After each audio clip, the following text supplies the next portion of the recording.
Bem, boa noite a todos. Queria agradecer a presença de todo mundo aqui, agradecer a palestrante hoje convidada, né, a Bruna, por ter aceitado o nosso convite. A Bruna é ex-aluna, né, formada pela nossa UF em 2018, e hoje é residente do Programa de Medicina e Conservação de Animais Selvagens da Universidade Federal Rural do Rio de Janeiro. Bem-vinda, Bruna. O Sávio vai querer fazer alguma colocação antes de eu passar a palavra para a Bruna? Opa, Professor Sávio? acho que a internet dele tá ruim. Eu tô achando também. Então, eu vou avisar, gente, as perguntas vão ser respondidas durante a palestra, então vocês podem ficar mandando no chat que eu, qualquer coisa, chamo a Bruna e faço a pergunta durante a palestra, tá bom, gente? Boa Show. palestra a todos. Se o Sávio não conseguir entrar aqui com a gente, ele deseja uma boa palestra para todo mundo também. Ele está tendo uns problemas de conexão porque ele está a campo, viajando. Então, se ele não conseguir falar, de qualquer forma, a gente segue com o nosso horário. Boa palestra a todos. Show. Obrigada. Vocês conseguem ver minha tela? Sim, está aparecendo certinho. Beleza. Então, boa noite a todos. Boa tarde, boa noite, né? Bom, então, meu nome é Bruna e eu sou residente do 2º ano de Medicina e Conservação de Animais Selvagens. E antes de mais nada, eu queria agradecer o convite, principalmente aos meninos do GES e o professor Sávio. Né? Eu sei o quanto vocês se esforçam nesses eventos e eu fico muito feliz de fazer parte disso. Eu sou formada na UF e, apesar de fazer residência na Rural, né, os residentes daqui até brincam comigo dizendo que eu faço muito mais o perfil da Rural, mas eu sempre digo que foram as experiências que eu tive na UF que me fizeram chegar aqui, porque ser veterinário de selvagens é isso aí, você tem que saber os conceitos gerais de tudo. Então, você tem que saber de parasitologia, anatomia patológica, patologia clínica, cirurgia, anestesia, tudo. E pasmem, as bases de tudo são as mesmas para cão e gato, para selvagens, para grandes. Então, todos os professores que eu tive na UF foram muito importantes para mim, para eu chegar aonde eu estou hoje. Então, ontem mesmo eu estava conversando com a Rosane, né, do GES, que eu estava no meio de uma necrópsia de um lobo-guará. E, assim, o protocolo de necrópsia é o mesmo que eu aprendi na UF, lá com o professor Felipe, né, em cão e gato. Então, né, a gente fez ontem lá o teste da docimazia hidrostática, a manobra de Wischel lá da vesícula biliar. Então, tudo isso eu aprendi na UF. Né? Então é isso, eu sou muito grata à UF por todas as oportunidades que ela me criou. E hoje eu vou passar para vocês um pouquinho da minha experiência com as doenças infecto-contagiosas das aves. Mas lembrem que na universidade a gente precisa de todas as disciplinas. Tudo isso para o veterinário de selvagens é muito importante para a gente tornar o veterinário completo. Vocês vão ver que em rotina de zoológico, de setas, o veterinário de selvagens tem que fazer um pouco de tudo. Tá? Então, a universidade, apesar da gente não ter muitas disciplinas de animais selvagens na faculdade, todas as disciplinas são muito importantes. Tá? Eu vou passar um pouquinho para vocês sobre a minha experiência aqui na residência, né, um pouquinho depois que eu me formei, e também experiências de estágios, coisas que a vida nos trouxe, tá? Bruna, antes de Oi? você começar, tem como você ligar a sua câmera só para ficar mais bonitinho aqui a gente vendo? Tem, Tá peraí, eu tô com medo desligada. só de ficar lento, não tem problema ficar lento? Não, a gente desliga as nossas câmeras. Tá, Não tem peraí, problema não. vocês estão aqui. Oi? Foi, tá ótimo, obrigada. Então, beleza. Vou passar aqui pro próximo. Bom, vamos lá. Então agora eu quero perguntar para vocês. Quem aqui nunca recebeu aquela mensagem do tio, do vizinho, perguntando assim: Ô fulana, poxa, meu papagaio tá estranho, ele tá com diarreia, com as penas todas arrepiadas, o que que pode ser? Né? O que que você acha que pode ser? Manda a foto lá do cocô para você. E o que que a gente pensa na hora? Pode ser tudo, né? Os sinais de doença nas aves são bastante genéricos. E uma outra problemática, né, que a gente enfrenta bastante é que a maioria delas são presas, né? Então a gente lida muito com calopsita, papagaio, arara, que são animais que na natureza são presas. Né? Isso quer dizer o quê? Que evolutivamente falando, elas não demonstram doença até que elas já estejam muito doentes. Né? Então, que em vida livre, se elas demonstram fraqueza, elas são as primeiras a serem comidas lá pelo predador. Além de que, em alguns grupos, elas ainda podem ser apartadas do grupo, simplesmente pela condição, né? A condição de doença. Né? Então, vamos lá. Quais são, então, esses sinais de doença geral nas aves, né? Como eu falei para vocês, eles são bastante genéricos. Então, primeira coisa, redução no apetite, penas arrepiadas, vocês conseguem ver nessa foto aí um papagaio todo encorujadinho, as peninhas ficam todas externas, né? Como se ele estivesse fazendo uma bolinha para poder manter o calor. Diarreia, bastante comum a gente encontrar diarreia. Na maioria das doenças infecto-contagiosas, o animal vai manifestar diarreia, tá? Vômito ou regurgito. E aí é importante você ter em mente qual é a diferença de vômito e regurgito.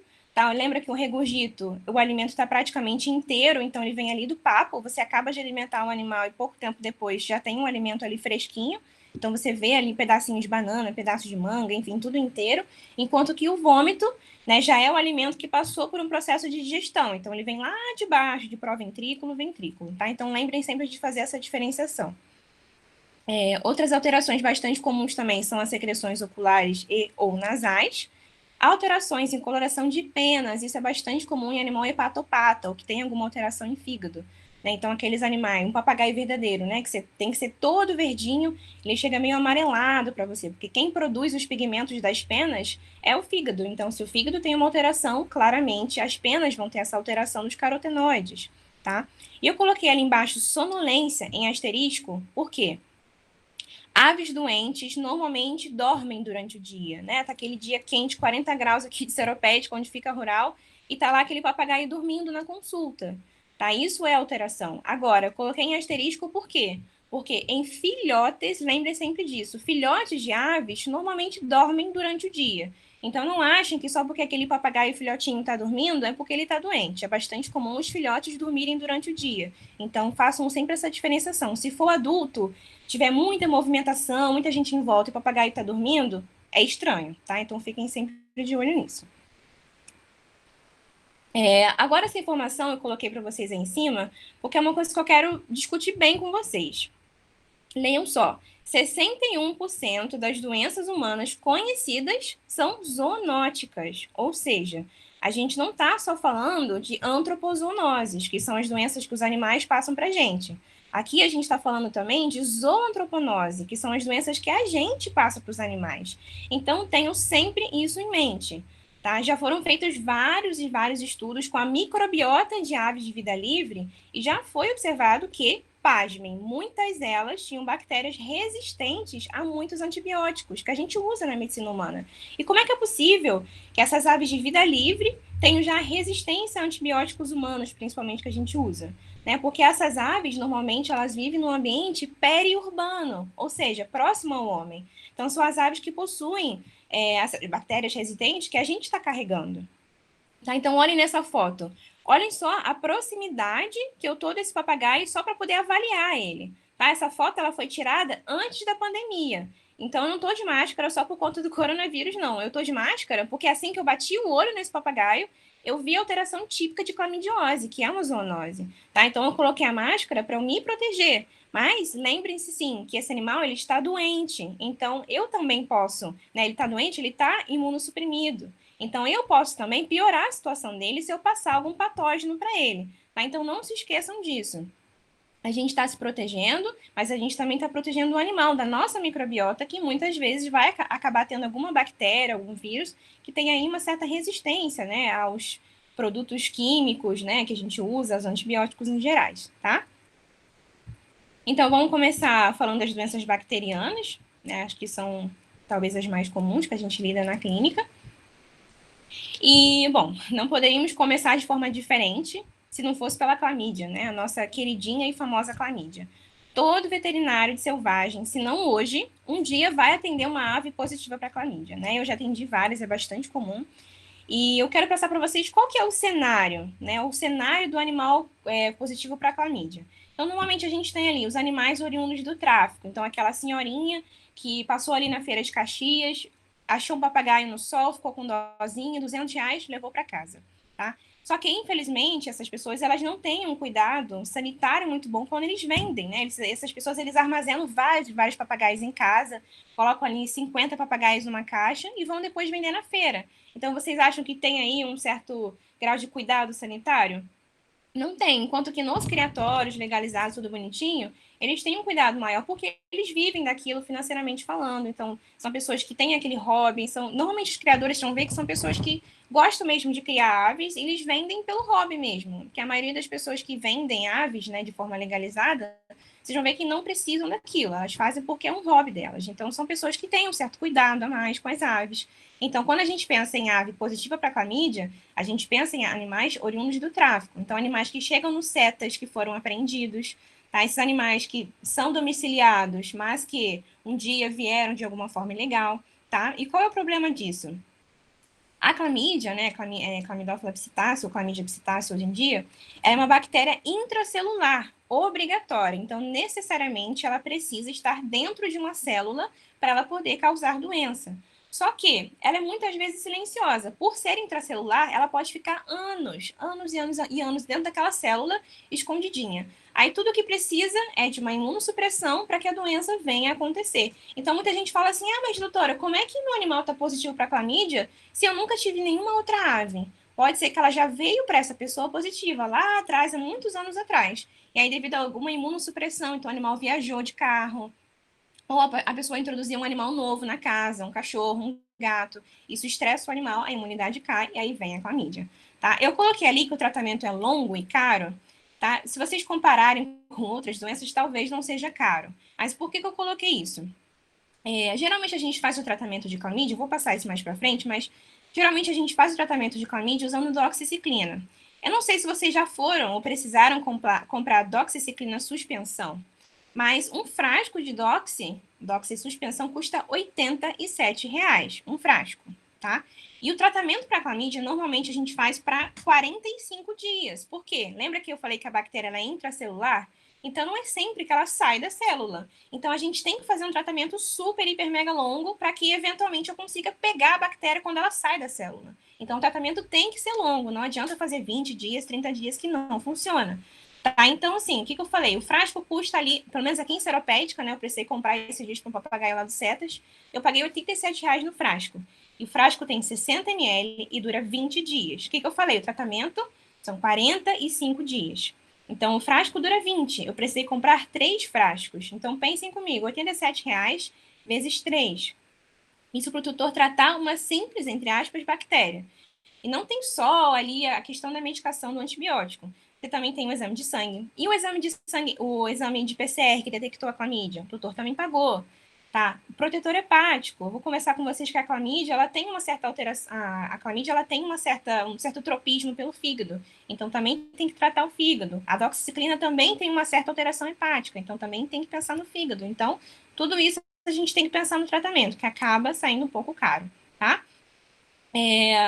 Eu coloquei para vocês essa foto porque tem muita gente que confunde o que é diarreia nas aves. Tá? Lembrem que as aves elas não fazem cocô e xixi separado. Elas fazem excretas. Então sai tudo junto por um buraco só, que é a cloaca. Então a gente tem ali saindo a urina e as fezes no mesmo, né, naquele mesmo momento de excreção. Então nessa foto vocês conseguem ver que tem cocô e em volta a gente tem uma substância mais líquida, que a gente poderia falar que é a parte da urina. Só que observem a cor. Como essa cor está amarronzada? Então, a gente sabe que aquelas fezes não estavam formadas. Então, parte desse material fecal se diluiu na urina. Então, a gente já pode falar que isso aí é um grau de diarreia. Essa ave da foto, por acaso, estava positiva para clamídia. Então, a gente tem que ter numas fezes normais. A gente tem que ter ali aquela minhoquinha formadinha das fezes e tem que ter o urato em volta ou translúcido ou branco, né? Que o urato ele tem que ser mais esbranquiçado. Então, se você vê ali a parte líquida mais amarronzada, suspeitem sim que é diarreia, tá? E é bastante comum em aves positivas para clamídia ter esse quadro de diarreia. Agora eu coloquei essas duas fotos porque isso aí é clássico, clássico, clássico. Esses são 2 pacientes que eu atendi, os 2 positivos para clamídia, os 2 oriundos de tráfico, do CETAS no caso, né, foram de apreensão. E na clamidiose a gente tem uma facilidade, né? Ali a gente consegue, às vezes, fechar diagnóstico só clínico. Porque normalmente, tá? Não é sempre, normalmente os animais positivos para clamídia têm conjuntivite e blefarite, tá? Que é alteração da conjuntiva e das pálpebras. Então, esse primeiro papagaio da foto, olhem só, tá praticamente, os olhinhos estão praticamente fechados, de tanta alteração ocular que a gente tinha. Tá? E esse segundo da foto, ele tem mais um pouco de blefarite, né? Que é essa inflamação nas pálpebras. a conjuntiva dele até que não estava tão inflamada, mas isso é bem clássico. Então, sempre que vocês baterem o olho em um citacídeo, né, principalmente com essas características oculares, pensem sempre no diagnóstico diferencial para clamidiose, tá? E aí, claramente, a gente vai conversar sobre isso, tem que tratar o olho. Esse caso aí eu coloquei para vocês, é um caso bem mais esdrúxulo, assim, é um caso bem mais raro, o tutor até deixar isso acontecer, ou até isso chegar no CETAS para a gente não é tão comum, tá? Não sei se eu comentei, acho que não, mas eu atendo lá na Rural animais do CETAS e animais PET, né? Chega a ser mais ou menos 50%. Então, eu atendo de tudo. Eu atendo animal de tutor, eu atendo animal que foi apreendido, foi parar no CETAS e depois foi para a Rural, né? Que a gente tem essa parceria. Eu atendo animal de vida livre, que foi parar no CETAS, que alguém encontrou, levou para o CETAS, e aí o CETAS leva para a gente. Então, a gente tem uma gama muito boa, assim, de praticamente tudo, tá? Então, essa calopsita, vocês conseguem ver na foto, ela é positiva para clamídia, né? Ela tem aí uma alteração ocular muito, muito demarcada. E pensem comigo, tudo bem, eu tenho que tratar a clamidiose, mas nesse caso, obviamente, eu tenho que tratar o olho também. Então, se vocês olharem ali na região central da córnea, ela tem uma úlcera de córnea. E provavelmente a bactéria que está crescendo ali no meio daquela úlcera não é clamídia. Provavelmente a gente tem uma infecção bacteriana secundária, tá? Então, a gente geralmente tem essas úlceras em melting. Melting no inglês significa derreter, né? Então, essa úlcera derretida, digamos assim, geralmente está associada à bactéria Pseudomonas. Existem outras bactérias que podem causar isso também, mas isso normalmente é infecção bacteriana secundária, porque a clamídia ela tem esse tropismo, né, pela região ocular, pelo epitélio do olho ali, e isso faz uma perda da continuidade da pele, e, obviamente, outras bactérias entram e se aproveitam, né? E o olho, obviamente, faz úlceras de córnea se não for tratado. E aí tem que colocar colar elisabetano, igual a gente faz com cachorro e gato, tá? E, obviamente, tratar essa úlcera. Uma outra coisa importante é em relação aos anti-inflamatórios. Lembrem sempre que para úlcera de córnea a gente não usa colírio tópico, tá? Com corticoide. E também a oftalma aqui da Rural, ela comentou comigo que nem os usos anti-inflamatórios não esteroidais são tão recomendados assim. Então, basicamente, a gente entra com o colírio tópico, tá? O lubrificante, porque provavelmente esse bicho não está fechando o olho, né? Então o olho fica meio seco, então entrar com lubrificante. Vocês podem até entrar com anticolagenolítico, para vocês conseguirem evitar com que a bactéria Pseudomonas ou qualquer outra bactéria que esteja aí consiga progredir essa lesão na córnea, tá? Então vamos lá, como que a gente diagnostica a clamidiose? O que eu comentei com vocês? Que muitas vezes o diagnóstico é clínico. Então você bate o olho naquele papagaio com o olho inchado, secreção nasal, diarreia. Normalmente a gente fecha o diagnóstico de forma clínica, não é sempre, porque eu já atendi, inclusive, calopsita, que não tinha sintoma nenhum. Eu simplesmente, a tutora adotou, né? O animal era até uma estagiária minha, ela adotou a calopsita. E ela levou para consulta e falou: Bru, tem como você fazer um check-up geral? Eu falei: beleza, vamos fazer todos os exames que a gente geralmente faz. Então, fiz clamídia e fiz micoplasma. E ela veio positiva para clamídia. Ela não tinha sintoma nenhum naquela calopsita. E eu fiz o tratamento, 45 dias, porque se ela foi detectada no PCR, obviamente ela estava eliminando aquela bactéria. Então, eu tratei. Tá? Então, nem sempre o animal vai ter sintoma. E se tiver sintoma, normalmente a gente fecha só pelos sintomas e sinais clínicos, tá? Agora, eu estou dizendo isso para vocês que vão ser futuros veterinários, alguns aqui já até são veterinários. Quando a gente fecha um diagnóstico clínico, a gente tem que deixar muito bem claro isso para o tutor, tá? Porque tem muito tutor, pelo menos aqui na Rural, geralmente a gente atende tutores que não têm condição para poder pagar um PCR, que é R$ 150. Não é caro, mas às vezes para os tutores que ganham R$ 800 por mês, é caro. Então, nem sempre eles vão querer pagar. Então, se vocês quiserem entrar com um tratamento baseado no diagnóstico clínico, somente bater o olho e falou o que é, vocês têm que se resguardar como veterinários. Então, sempre falem para o tutor: olha, eu vou fazer o tratamento aqui com doxiciclina, seja lá o que for, porque eu acho que é clamídia, mas não é garantido, tá? O certo seria fazer aqui o examezinho, o PCR, para a gente ter certeza. Por que a gente tem que fazer isso? Porque se a gente fala para o tutor que é clamídia, trata para clamídia e não funciona, o tutor pode te culpar depois. Então, assim, aqui na Rural a gente tem um termo de não autorização de exame. Então, o tutor não autoriza fazer o PCR, então a gente faz ele assinar o termo e faz o tratamento como tratamento clínico, né? O diagnóstico clínico também é diagnóstico, tá? Mas, assim, normalmente a gente tem que falar isso para o tutor muito bem explicado, porque tem alguns tutores que depois vêm te culpar se não dá certo, tá? Então, que eu comentei com vocês do PCR. Então, o PCR é o padrão ouro para detecção de clamídia, pelo menos aqui no Brasil. Ele detecta o DNA da bactéria, né? Lembra que eu falei para vocês que a bactéria ela é intracelular.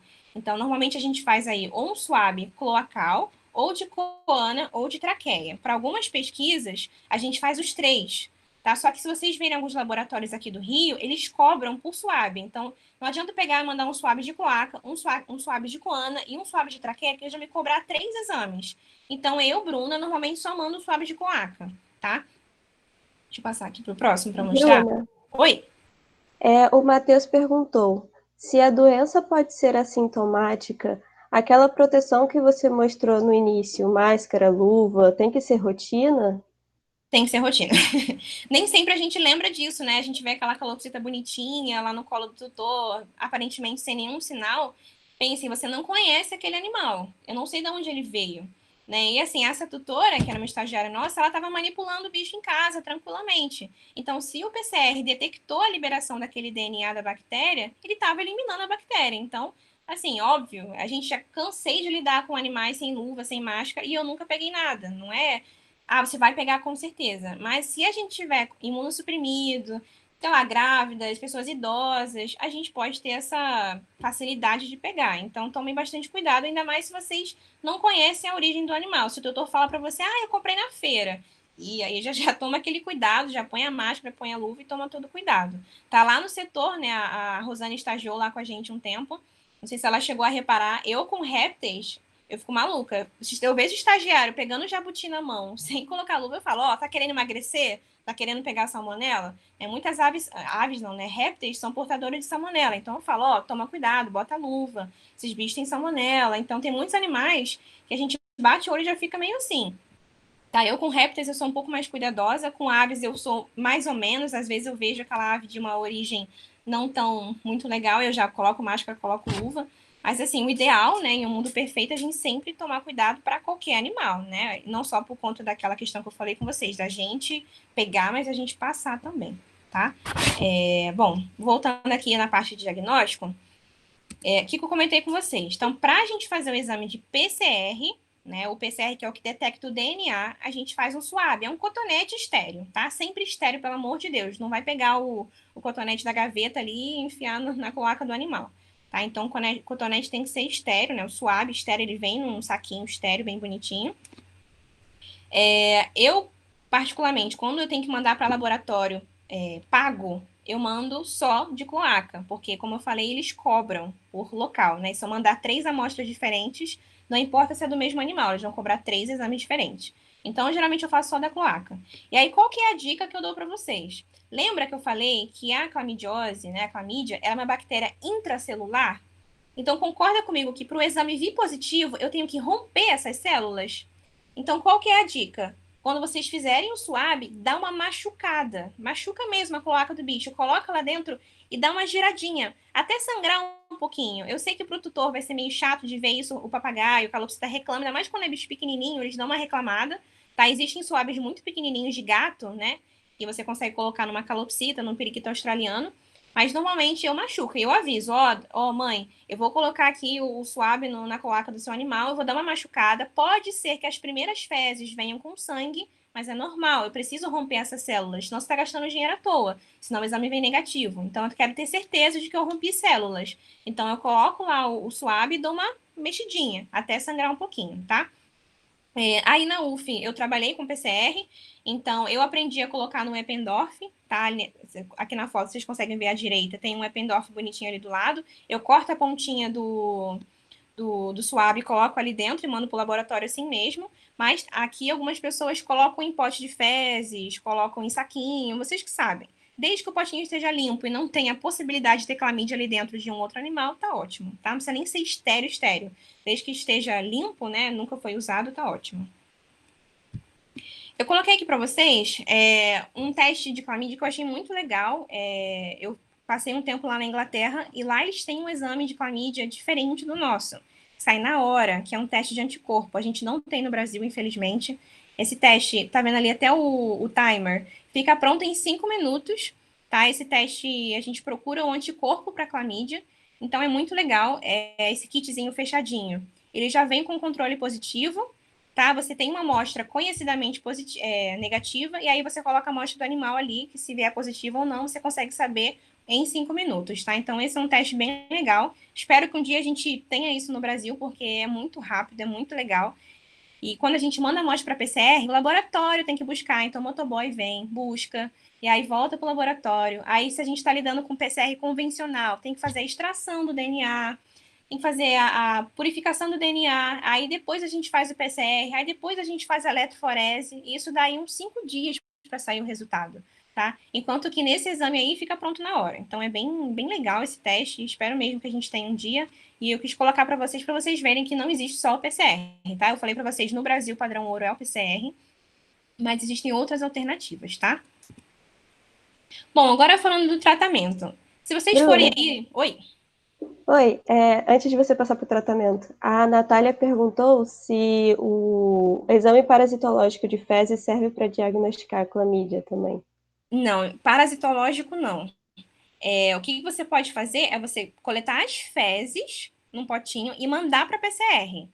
Mas não é, você não está procurando um parasito ali. Você pode, porque lembra aqui, ó, que eu coloquei para vocês, o que eu estou fazendo? Eu estou rompendo células do epitélio intestinal, né, ali do reto. Então, quando o cocô sai, né, as fezes, as excretas saem, elas também levam um pouco de células. Então, as fezes também têm clamídia, que é uma bactéria. Então, eu posso coletar aquelas fezes num potinho e mandar para o laboratório as fezes para fazer PCR, tá? Isso que eu falei do SWAB é o que eu aprendi, eu aprendi isso na UF, inclusive, né, com a professora Virgínia, que a gente trabalhou muito com aves. Eu trabalhei, obviamente, com aves selvagens, mas eu aprendi isso na UF. E eu trouxe isso aqui para a residência, né? Como a gente não tinha residência antes, todo mundo começou a fazer igual eu.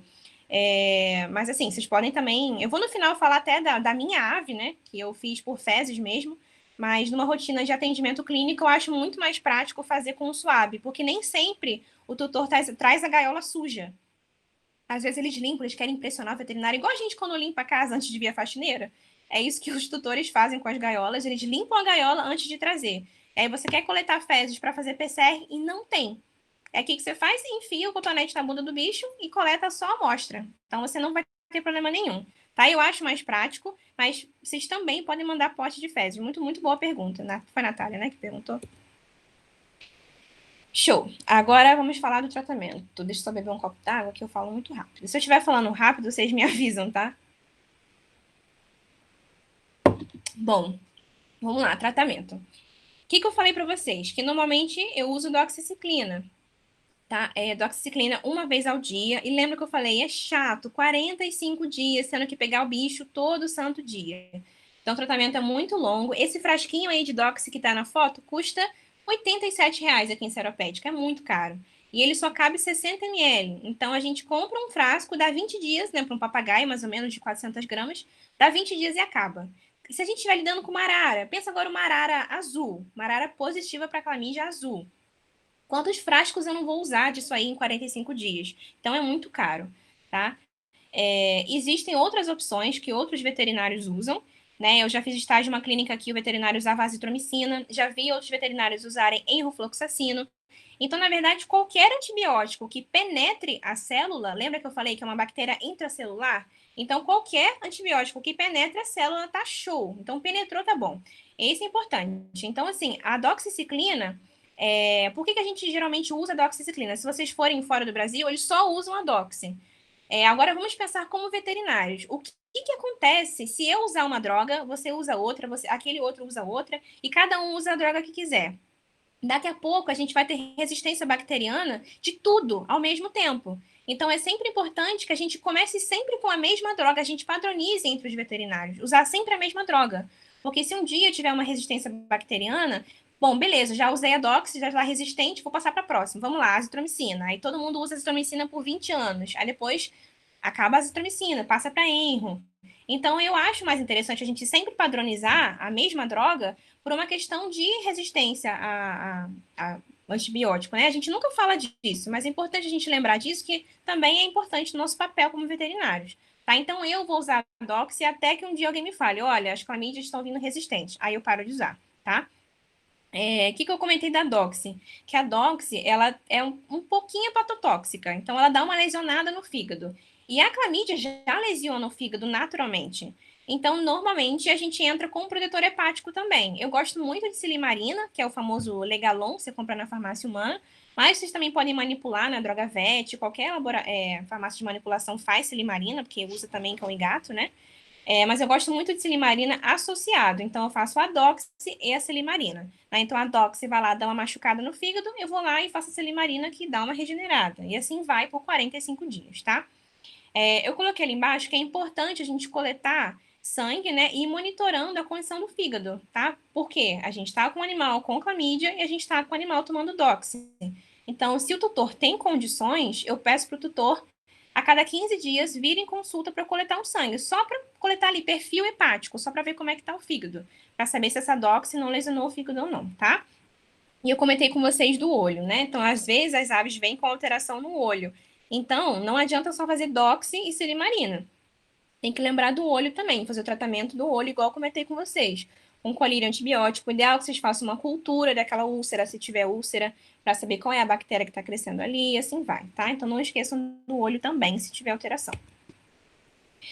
Agora, falando sobre micoplasma, a micoplasmose é importantíssimo para quem vai trabalhar com galinha, né? Animal de produção mesmo, galinhas poedeiras, galinhas de corte.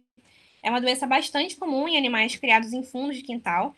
E é uma doença de notificação, ou seja, para você exportar ou importar a galinha, o animal tem que estar livre de micoplasma. Tá? Então é importante. E assim, a gente acha que, não quero saber de galinha porque eu não vou atender galinha. Gente, se vocês soubessem, a minha rotina de galinha pet aqui na Rural é surreal. Esses dias mesmo a gente fez cirurgia numa galinha, porque o cachorro da moça mordeu o pescoço da galinha, tadinha. A galinha tinha o pescoço todo pelado já, né? Aquelas raças que não tem pena no pescoço. Dilacerou o pescoço da galinha, ela levou pra gente, pagou consulta, pagou anestesia, cirurgia, pagou tudo. E fez tudo direitinho. Então, assim, não achem que vocês não vão lidar com micoplasma. Porque vocês vão atender animais, ou, desculpa, tutores, que têm galinha, tá? E sem falar que, se vocês forem trabalhar em zoológico, tem vários galiformes em zoológico. Então, não esqueçam da micoplasmose, tá? Nem todas as micoplasmoses causam doença, né? Algumas são comensais, né? Então, a gente tem, por exemplo, a micoplasma gallinarum, que ela está ali sempre, praticamente, e ela não causa doença. Então, não adianta fazer PCR para micoplasma SP, porque se tiver positivo, pode ser que seja uma micoplasma que não causa doença. Então, sempre faça um exame procurando aquela espécie de micoplasma, tá? Normalmente, as que causam doença são micoplasma gallisepticum, que a gente chama carinhosamente de MG, e micoplasma synovium, que a gente também chama carinhosamente de MS. Tá? Então, MG e MS. Micoplasma synovium, olhem o nome, synovium. Isso lembra o quê? Sinovial, articulação sinovial. Então, a micoplasma synovium normalmente causa também claudicação nas aves, principalmente em galinhas. Então, se está lá vendo aquela galinha com alteração respiratória e ela está mancando, pensem sempre em micoplasma synovium, tá? Na UF eu também trabalhei com micoplasmas, no meio de projeto de clamidiose, foi bem legal, porque a gente viu vários animais positivos sem sintomas, tá? MG, MS. Então, sempre pensem, né? Se a pessoa está adotando aquele animal ali, acabou de adotar aquela galinha, sempre pensem em fazer o exame para as duas, tá? E uma grande coisa para a gente é a questão da transmissão transovariana. Então, para quem vai lidar com galinha de granja, esses animais podem passar micoplasmose pelo ovo. E aí você tem aí perda embrionária. Então, sempre que vocês lidarem com animais de granja, né, quem for trabalhar com isso, pensem sempre em pesquisar micoplasma no plantel, tá? Para você não ter problemas de produtividade, tá bom? O que eu comentei com vocês? MG, que é a micoplasma callicéptica, ela normalmente causa doença respiratória. As duas causam doença respiratória. Só que MG, normalmente a gente tem também alteração ocular, principalmente em pavões e perus. E isso é muito, muito clássico. Eu vou colocar um caso para vocês ali na frente, mas geralmente pavão e peru positivo para micoplasma callicépticum também tem alteração no olho. Tá? E MS, como eu falei, doença respiratória mais articular, porque a gente tem ali sinove, né? Então, alteração na cápsula articular também, no líquido sinovial. Então, o que eu falei para vocês, esse foi um caso de um pavão que eu atendi no começo da residência, tá? Era um pavão até do nosso ultrassonografista lá da Rural. A gente bateu o olho no pavão e na hora já veio na cabeça, cara, micoplasma, dito e feito. A gente fez o PCR, veio positivo para micoplasma gallisepticum, lembra que eu falei aqui atrás, ó? Micoplasma gallisepticum, geralmente faz alteração ocular também, principalmente em pavões e perus. O que é isso aqui? Um peru, ou peru, um pavão. Então, bem característico, tá? Mycoplasma galisepticum. Quando vocês verem um peru, um pavão, sempre pensem nisso. E lembrem que ave não faz pus, a ave faz cásio, tá? Que é um material rígido, parece um queijo, uma ricota. E aí você palpa aquilo ali, é duro, parece um tumor. Então, muita gente acaba diagnosticando isso como um câncer, mas na verdade não. A pessoa faz a citologia, faz tudo, manda amostra para histopato, na verdade era só um cásio, tá? Então, tenham sempre isso em mente. Esse animal a gente fez cirurgia, a gente tirou o cásio, saiu lindamente, foi muito fácil de tirar, porque como ele é duro, né, ele não é líquido igual o pus, você tira ele como um bloco inteiro. Então, foi bem tranquilo. Para quem curte cirurgia, nesse caso, a gente nem precisou fazer plastia da pele, porque essa pele, apesar de ficar toda enrugadinha, ela retraiu sozinha, então parece que não aconteceu nada, né? A gente até ficou na hora, nossa, mas está sobrando muita pele, será que a gente tem que tirar? Mas na verdade não, essa pele retraiu sozinha, então esse pavão ficou com o rosto como se nada tivesse acontecido, tá? Então, bem interessante isso também. Esse foi um galo da amiga da minha mãe, o galocha. Ele também tinha essa alteração ocular bem característica de micoplasma, então coloquei uma foto dele para vocês verem que também às vezes em galinha pode ter. Falando agora do tratamento. Normalmente o tratamento, a gente usa macrolídeos, tá? Micoplasmose também é uma doença intracelular, né? E a gente geralmente usa antibióticos que também penetrem a célula. Normalmente a gente usa a tilosina aqui na Rural, mas eu vejo outros veterinários que usam outras drogas. Aí é o que eu falei com vocês, é sempre importante padronizar. Aqui a gente usa tilosina normalmente 2 vezes ao dia, de 10 a 21 dias. Isso vai depender do quadro do animal, porque lembra que eu falei que também tem alteração respiratória? Então, se o animal está muito mal da parte respiratória, a gente prolonga esse tratamento até 30 dias. Esse pavão que eu comentei aqui na foto, no tratamento dele a gente fez quase 30 dias, porque ele não tinha muita alteração respiratória, tá? O dele era praticamente ocular só e um pouco de alteração em respiratório superior, mas por conta provavelmente da sinusite, tá? Mas a gente fez nele 30 dias porque ele fez cirurgia. Então a gente também queria usar o mesmo antibiótico como proteção da cirurgia, né? Como pós-operatório da cirurgia. Então ele fez 30 dias, mas mais por conta da cirurgia mesmo, tá? Se ele não tivesse feito cirurgia, talvez eu tivesse feito só ali 15 dias de antibiótico nele, tá bom? Esse foi um dos primeiros casos que eu atendi na residência. Acho que no meu primeiro mês de residência já caiu ali logo a micoplasmose. Então, beleza. Outros antibióticos que a gente pode usar também são as tetraciclinas, tá? Que é bastante comum em caso de ração. Você chega lá, meu papagaio tá doente. Aí eles vendem tetraciclina para vocês. Uma das formulações em água mais comuns são as tetraciclinas. Vocês também podem usar fluoroquinolonas, então enrofloxacino, marbofloxacino, tudo isso que penetra a célula, vocês podem usar também. Se o animal também tiver alteração respiratória, aí é interessante vocês entrarem com inalação, tá? A gente geralmente faz aqui com sorinho fisiológico, acetilcisteína, que é um mucolítico, e com antibiótico dentro do copinho do soro, tá? E aí depende, né, da conduta de cada um, tá? Qual é o antibiótico que vocês vão usar. E aí, se o animal tiver algum cásio, vocês removem cirurgicamente quando for necessário, né? No caso daquele pavão, foi necessário, a gente tirou cirurgicamente. Agora, falando sobre a colibacilose, muita gente negligencia a colibacilose. E, inclusive eu, por quê? É uma bactéria comum do trato gastrointestinal, né? A gente está falando de Escherichia coli. Nós temos Escherichia coli no nosso trato gastrointestinal. Todos os animais praticamente também têm.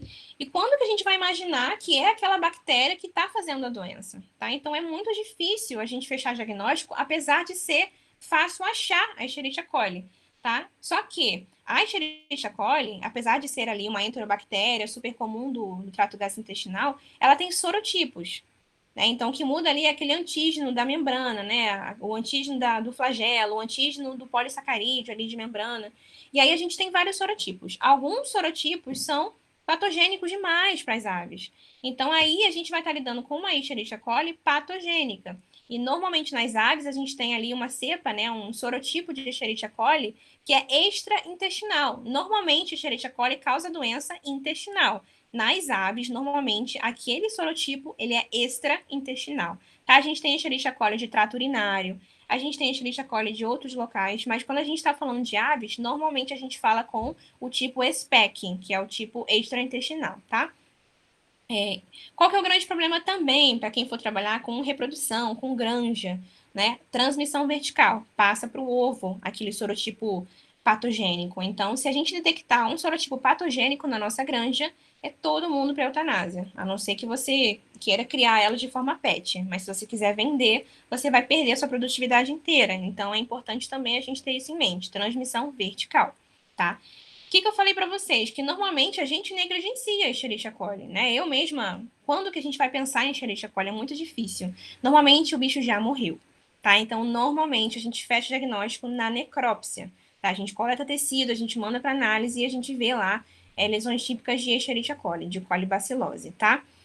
Normalmente a gente vê na necrópsia aerossaculite, tá? Em muitos casos a gente vê um espessamento dos sacos aéreos nas aves. A gente pode ter aí uma pericardite também, tá? Eu nunca vi, mas pode acontecer também. Perihepatite e salpingite, principalmente em filhotes, né? Lembra que eu falei que também pode passar para o ovo, então pode nascer um filhotinho já morto com salpingite, tá? Que é essa inflamação do oviduto, tá? Comento com vocês que algumas aves selvagens foram feitos alguns estudos e algumas aves selvagens já vêm resistentes a Escherichia coli, tá? Então, acho que eu já li uns 2 trabalhos sobre, em que eles pegaram aves selvagens, periurbanas, né, aves que convivem, assim, perto de seres humanos, coletaram amostras, né, de suave, fizeram cultura, fizeram um antibiograma e viram que as Escherichia coli dessas aves estava vindo resistente a antibióticos, tá? Então, tome muito cuidado com o tratamento. Então, normalmente, no tratamento, a gente escolhe um antibiótico de amplo espectro. Então, um antibiótico que todo mundo usa, a gente sempre escolhe esse, tá? Então, o que a gente mais usa na veterinária? Enrofloxacino, tá? Então, a gente geralmente pensa aí de primeira em entrar com antibiótico de amplo espectro. E para fechar o diagnóstico, é o que eu falei para vocês, a gente faz a cultura, vai identificar a Escherichia coli quase que com certeza, e aí a gente solicita a sorotipagem, né? A gente faz a sorotipagem e consegue chegar, né, ali ao sorotipo que é patogênico para as aves, tá? Mas como eu falei para vocês, eu tenho muita dificuldade de bater o olho numa ave e falar, putz, pode ser colibacilose, né? Muito difícil. Então, normalmente a gente faz isso em rotina de necrópsia, em rotina de pesquisa, ou para quem trabalha com granja, que para eles tem que ser uma rotina importante ficar procurando sorotipo, né? Então, para o pessoal de granja, veterinário de granja, eles estão craques nisso já. A gente que lida com pet, que lida com animal selvagem, né? Eu trabalho um pouco de cada, a gente acaba negligenciando isso um pouco. Então, sempre fiquem com isso em mente. Agora eu vou dar uma dica para vocês. Eu sou apaixonada por citologia, por lâmina, microscópio em geral. Tudo eu gosto de botar no microscópio para poder ver o que, que é. O que eu comentei com vocês aqui atrás, que é uma enterobactéria gram-negativa. Então, se a gente olhar aqui na foto, a gram-negativa ela é mais rosinha. Então, o que vocês podem fazer? Se estão na dúvida se aquele animal tem uma doença bacteriana, façam um esfregaço do cocô. Faça um esfregaço do cocô e veja se tem uma grande população de bactéria. Faz lá a coloração de gram mesmo que vocês tiverem e vê se tem uma população grande de bactérias. Se tiver muita pigmentação, muito rosinha, pode pensar assim, cara, talvez tenha assim uma doença causada por uma enterobactéria, né? Não necessariamente vai ser a Escherichia coli, pode ser outra enterobactéria, mas tenha esse hábito de fazer um esfregaço de fezes. Lá no setor, todo mundo sabe, né? Os estagiários até brincam que se limpar cocô, eu fico brava. Porque o cocô é uma informação muito, muito importante que a gente tem. Então, chegou um animal lá no setor, a primeira coisa que eu faço é pegar aquele cocô. Primeira coisa. Por quê? Depois a gente tem que vermifugar esse animal, aí eu vou perder informação. Né? Então, geralmente, eu faço um exame direto para poder procurar parasito e eu faço um esfregaço, para ver se tem ali um desequilíbrio naquela população de bactérias. Tem que ter bactéria no cocô, isso é óbvio. Todo cocô tem bactéria. Só que, se eu faço um esfregaço de fezes e eu vejo um bando de bactéria, tipo assim, a minha lâmina toda rosa, aí eu penso, caraca, tem muita enterobactéria aqui, tem alguma coisa estranha. Aí eu posso pensar em uma colibacilose, tá? Tem alguma pergunta aí que eu não consigo ver o chat? Eu vou continuar, tá? Beleza, então vamos falar agora da nossa queridinha salmonela. Pode continuar, por enquanto não tem Provavelmente nada todo não. mundo aqui já pegou salmonela alguma vez na vida, indo lá na Lapa, à noite, comendo aquele podrão. Salmonela é bastante comum, só que muito pouco diagnosticada, tá? Porque a bactéria que circula na gente circula nos animais. Tá? E as aves podem ser portadoras. Lembra que eu falei dos répteis? Que eu sempre peço para os estagiários colocarem luva quando for manipular jabuti, enfim. Porque muitos animais são portadores assintomáticos de salmonela. E eles convivem super bem com isso. Eu já li até um trabalho falando de répteis agora, né? Eu sei que não é o tema, mas eu li um trabalho falando que cerca de até 100% dos répteis podem ser portadores de salmonela. E as aves também, eu não sei quais são os dados para aves, mas esses dados são, assim, às vezes até assustadores, se vocês pensarem que elas são portadoras assintomáticas. Tá? E qual que é o problema da bactéria salmonela? Ela faz essa aderência ao epitélio intestinal, ela penetra os enterócitos, então ela fica ali meio que costurando a mucosa, ela sofre fagocitose por PMN, né, que são os polimorfos nucleados, e aí a gente tem ali uma reação inflamatória bem exacerbada, a gente tem a liberação de íons, e esses íons puxam água, né, por osmose, e aí a gente tem a diarreia. Tá? Então dói ter salmonela, porque inflama a parede das alças intestinais, né? Essa penetração dela nos enterócitos machuca. Isso tudo causa muita dor e muita diarreia por conta da liberação dos íons. Tá? Então, esses animais normalmente vão apresentar diarreia. Ela tem liberação intermitente, muitas vezes nem vai ser eliminada, né? Então, o animal vai ficar, às vezes, anos e anos sem eliminar nada, e a gente vai ter ali uma imunossupressão, aí pronto, acabou. Aí o animal libera salmonela e fica doente, tá? Um caso bastante legal, vou passar para vocês do outro lado ali no próximo slide, foi na época que eu era estagiária ainda, em um CETAS lá em São Paulo, que chegou 80 papagaios. Aí eu vou comentar com vocês qual foi a novela, tá? Mas comentando aqui sobre o diagnóstico, no diagnóstico a gente geralmente faz a cultura, só que vocês têm que colocar no laudo não, no pedido. Eu estou suspeitando de salmonela. Por quê? Porque a cultura para salmonela é diferente da cultura para Escherichia coli e outras bactérias. O meio de cultura ali na plaquinha de Petri, ele é mais específico, então tem que colocar a sua suspeita. Mas assim, Bruna, como é que eu vou suspeitar de salmonela? É diarreia, basicamente. Eu sei. Essa é a dificuldade de ser veterinário de selvagens, tá? Então, assim, infelizmente a gente não tem como saber, tá? Então, geralmente a gente faz a cultura primeiro, veio salmonela, putz, beleza. Então, vamos ali fazer um antibiograma e tal, e vamos fazer o tratamento baseado no antibiograma. Mas é muito difícil vocês pensarem em salmonela de cara, porque o animal vai ter diarreia. E aí, o que você vem na cabeça primeiro? Clamídia. Ah, coccidiose. Você não vai lembrar da salmonela. Então, tenham sempre isso em mente também, tá? E o tratamento? Tome muito cuidado com o tratamento, porque é uma zoonose. Então, lembrem de novo, não usar antibióticos chiques demais, antibióticos de última geração. Sempre comece com antibiótico ruim, assim, antibiótico comum, assim, que você compra na farmácia por R$ 5 o frasco, tá? Então, enrofoxacino, não é que não é ruim, né? É que são os antibióticos que a gente mais usa na rotina. Então, não comecem já chegando lá, eu vou usar ampicilina, que é um excelente antibiótico para salmonela. Não comecem com ampicilina, comecem com enro, com uma cefalosporina, tá? Pra gente não ficar causando resistência de salmonela e daqui a pouco tá toda a humanidade mundial aí com salmonela, tá? Então, esse foi um caso que eu comentei com vocês. Na minha época de estágio ainda, eu guardei essa foto na minha cabeça, muito bem definido, que chegaram cerca de 80 papagaios filhotes lá no CETAS, e todos com diarreia, todos com diarreia. E aí foi morrendo foi morrendo o outro, e a gente pensando, poxa, né, a veterinária na época, ela deve ser coccidiose, vamos mandar amostra para poder procurar coccídio. Veio negativo. Aí a gente, poxa, o que será que pode ser? E a gente tinha aquela questão de limitação de verba no CETAS, né? Então a gente não pode ficar mandando tudo que a gente quiser para o laboratório, porque o CETAS tem um limite mensal de dinheiro, né? Então a gente foi fazendo os exames, a gente viu que realmente não tinha parasito, então, vamos entrar com antibiótico. Entramos com antibiótico, os animais continuaram morrendo, e, enfim, a gente ficou nessa. E aí, vamos fazer uma cultura. Fizemos a cultura salmonela. Os 80 papagaios com salmonela, todos de tráfico. E praticamente morreram todos. Sobrou, se eu não me engano, eu saí bem no finalzinho da história toda, né? Mas sobraram, se eu não me engano, quando eu saí, sobraram uns 4 papagaios, de 80. Então, assim, a gente ficou nessa. Não, tem que ser parasita, tem que ser vírus, tem que ser alguma coisa muito potente, assim, para matar todo mundo tão rápido. Mas não, era salmonela, né? E eu fiz essa necrópsia junto com a veterinária lá na época, e a gente ficou muito surpresa com o tamanho do rim. Isso aí na cavidade é o rim. O rim tá muito, muito grande para um filhote. E vocês pensam, Bruna, mas então salmonela aumenta o rim? Não. Mas desidratação, sim, certo? Então o animal perde muita água por diarreia.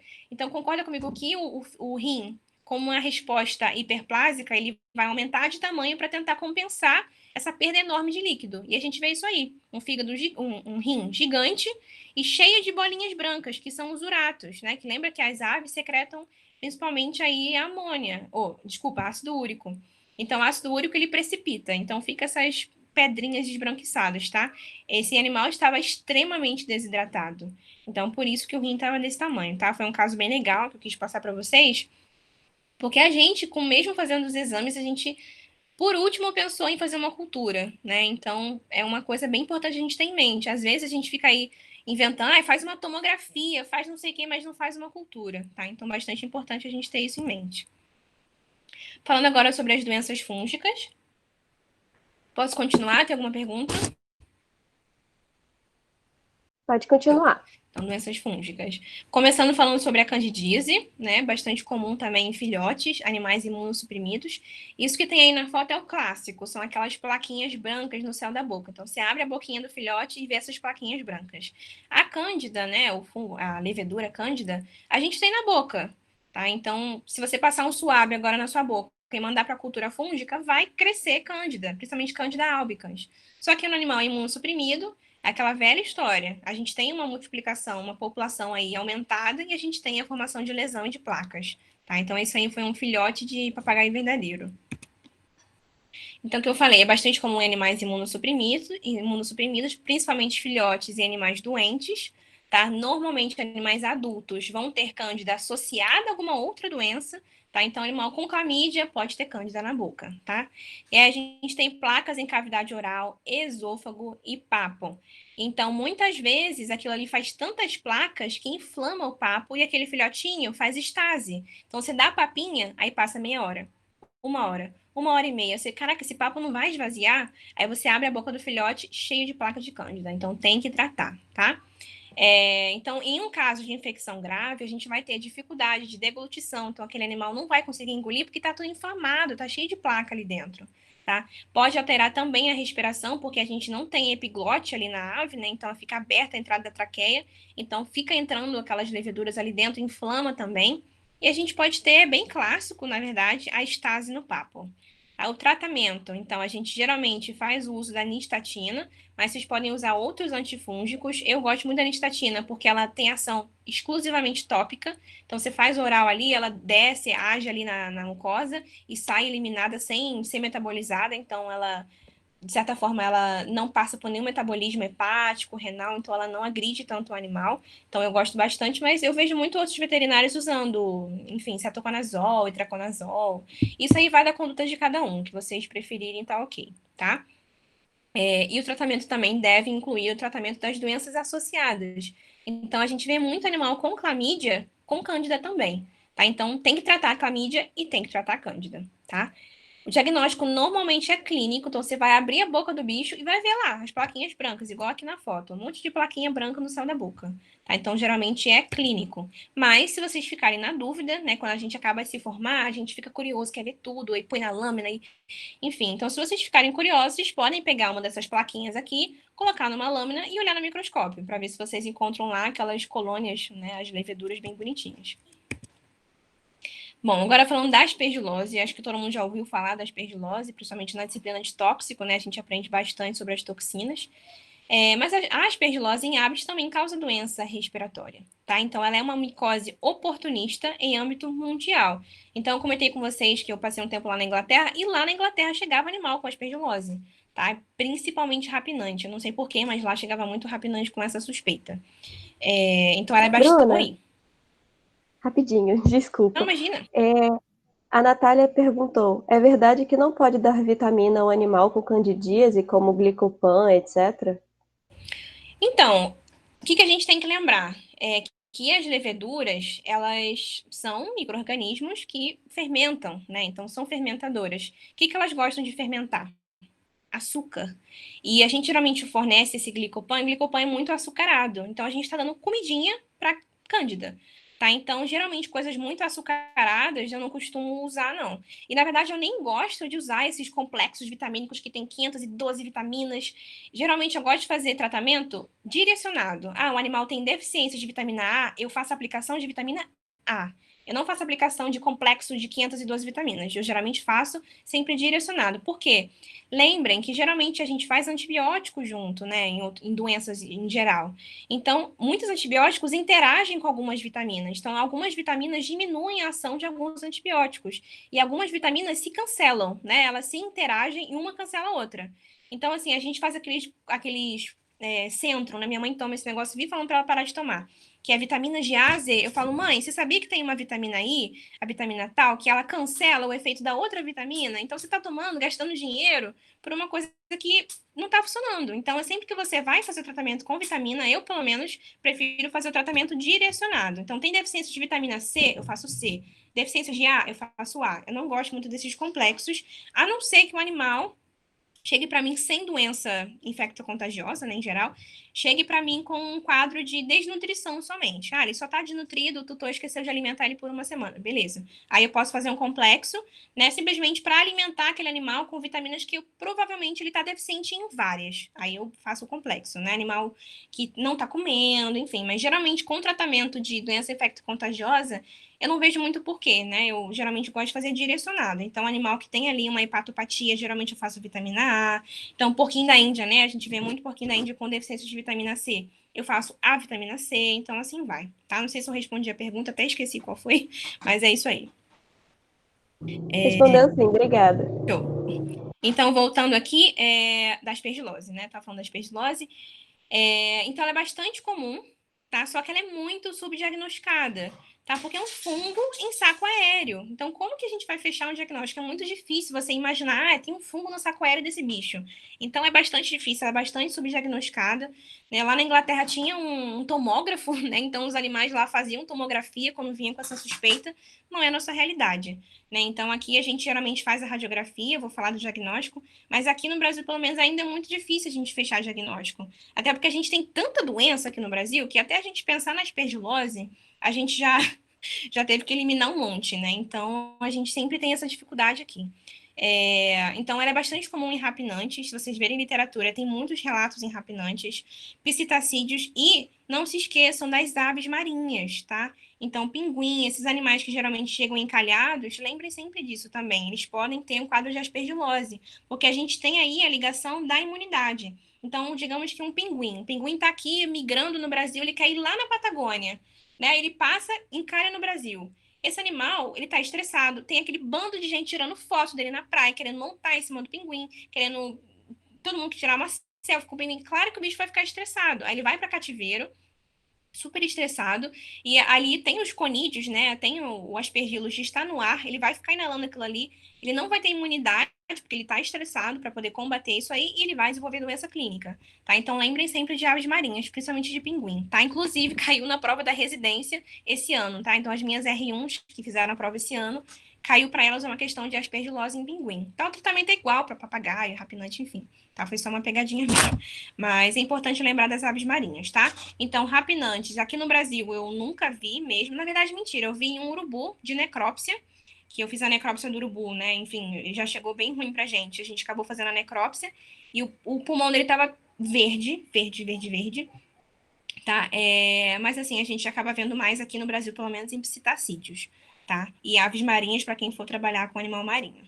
E tem várias espécies de aspergilos, mas o fumigatus é o mais presente, tá? E o que acontece com a aspergilose em geral? Né? Esses fungos, eles se aderem ali no pulmão, nos sacos aéreos, enfim, e eles têm adesinas, eles têm toxinas e eles têm enzimas que meio que digerem assim o tecido. Então, machuca o tecido. Então, o animal vai ter sintoma respiratório, normalmente, tá? Ela não é contagiosa, então esses dias eu vi até uma veterinária, ai não, esse animal aqui tá com suspeita de aspergilose, vou sair de perto. Não tem isso, tá? A aspergilose tem a ver com a imunidade, porque o fungo tá no ambiente. Eu tenho aspergilos, vocês têm aspergilos, todos nós temos conídeos, agora a qualquer momento a gente está respirando, a gente está inalando conídeos, tá? Só que a gente tem imunidade para combater imediatamente. O animal imunossuprimido não, então ele desenvolve a doença clínica. Então a gente não tem como pegar a aspergilose de um animal, tá? Então, a gente inala os conídeos ambientais.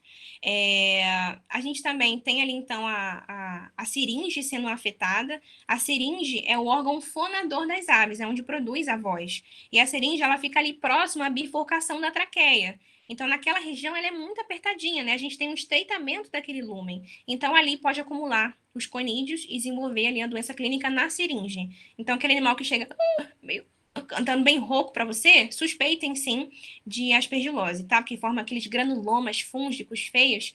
Aí o tutor chega, ai, meu animal tá rouco. Aí você escuta o papagaio, assim, estranho. Pensem sempre, né, como diagnóstico diferencial da aspergilose, tá? Afeta principalmente os sacos aéreos abdominais caudais e os torácicos. Então, lembre que quando a ave respira, ela ventila primeiro os caudais, depois os craniais. Então, ventilando primeiro os caudais, quem vocês acham que são os mais afetados? Os caudais, certo? Então, geralmente, quando a gente faz necrópsia, a gente vê essas alterações nos sacos aéreos caudais primeiro, e na região de seringe, por conta daquilo que eu falei, é tudo muito apertadinho ali, então acumula tudo ali, tá? Então, o que você vê? Você vê um animal com dispneia, o animal chega respirando mal para você e com ruídos respiratórios, né? Principalmente se tiver granuloma fúngico ali na região da seringe, então aquele animal que chega rouco para você, tá? Então, aqui na foto, para vocês verem a seringe, ela fica bem ali na bifurcação mesmo da traqueia. Então, pode acumular ali, sim, aquelas colônias fúngicas, tá? Aqui, ó os sacos aéreos caudais. Não sei se vocês conseguem ver meu mousepad aqui. Ó, aqui atrás são os sacos aéreos que costumam acumular mais as colônias fúngicas. Essa foto não é minha, tá? Essa foto eu tirei de livro, é de um pinguim. Eu quero que vocês vejam o espessamento dos sacos aéreos nessa foto. Olha como tá espesso. Um saco aéreo você tem que ser tipo uma sacola plástica, assim, bem transparente, aquela bem fininha sacola, aquela sacola de mercadinho vagabundo, aquela bem fininha. E olha como tá espesso esse saco aéreo, tá? Então esse animal tinha uma doença clínica muito, muito, muito grande. Inclusive também já tinha ali alteração em fígado, né? Vocês conseguem ver até né, a minha Maracanã tá gritando aqui, não sei se estão ouvindo ela. Então aqui embaixo a gente tem também, ó, necrose no fígado, tá? Uma outra coisa que a gente pode fazer também não é só necrópsia, né? A gente fala muito, não, faz necrópsia, faz necrópsia. E o bicho vivo? Né? A gente tem possibilidade de diagnosticar esse bicho vivo? Como eu falei para vocês, tem. A gente pode fazer uma cirurgia, né? Fazer uma biópsia, abrir aquele saco aéreo e dar uma olhada lá dentro. Então, esse animal aí, ele foi de biópsia, né? Então foi feita aí uma abertura do saco aéreo para visualização das colônias. Claro que antes, né, foi feito um raio-x, né, para poder avaliar, suspeitar de aspergilose. A gente vê aqueles granulomas fúngicos bem clássicos. E aí, depois de tudo isso, a gente pensa numa cirurgia, numa biópsia, tá? Isso aí foi de um falcão gir. Então, como eu falei para vocês, o diagnóstico no animal vivo, ele é bem complicado, porque a gente pensa sempre em outras coisas primeiro, tá? Então, o animal está com sintoma respiratório, clamídia, micoplasma, só uma pneumonia, uma aerosaculite por qualquer outra bactéria, a gente demora às vezes para pensar na aspergilose, tá? Então, o diagnóstico nos animais vivos, ele é muito difícil, tá? Então, a gente acaba, infelizmente, fazendo muito diagnóstico pós-mortem. Tá? No diagnóstico em vivo, né, no animal vivo, a gente pode coletar um sangue. O que a gente observa no hemograma? Normalmente a gente vê uma leucocitose e a gente vê uma linfopenia. Só que o que faz isso em ave? Tudo, praticamente. Tudo, qualquer doença em ave faz leucocitose e linfopenia. É muito difícil a gente bater o olho e falar, esse hemograma aqui tá clássico de aspergilose. É muito difícil. Tá? Então, a gente geralmente faz já o raio-x, né, para a gente observar os sacos aéreos e o pulmão.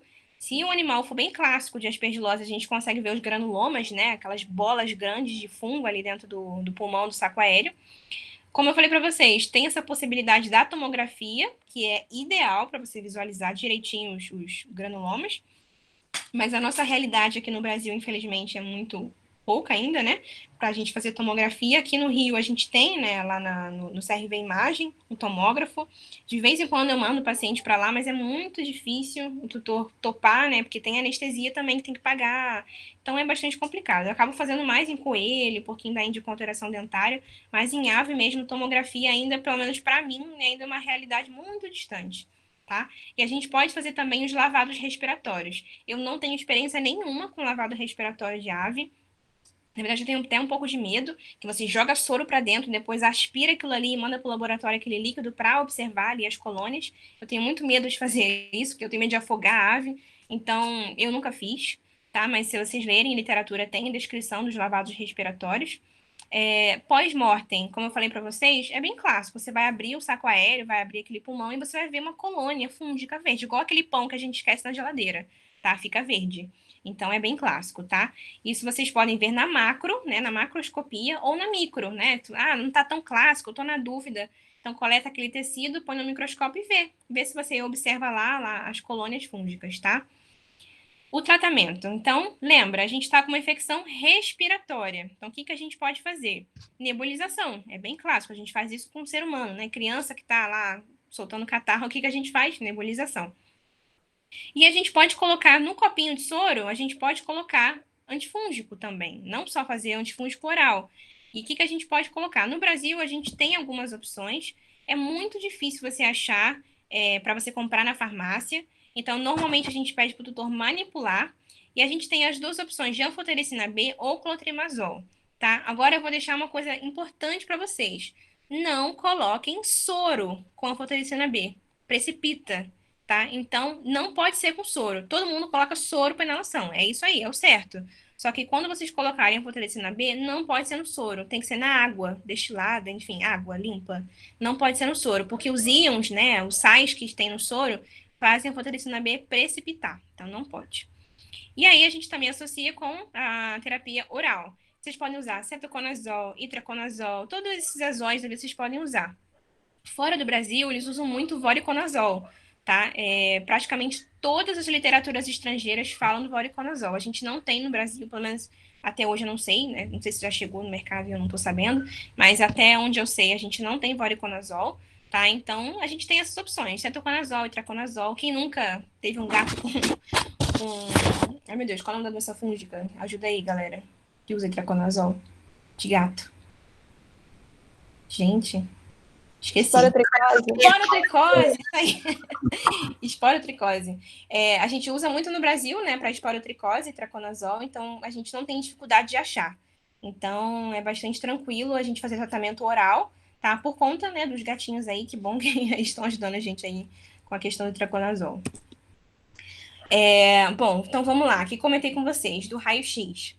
No raio-x, se o animal tiver granuloma, a gente consegue ver, se for grande, né? Claramente. E quanto mais superior for esse granuloma, mais difícil a gente é de diagnosticar. Porque ali, olha só lá em cima, tu consegue ver a setinha aqui?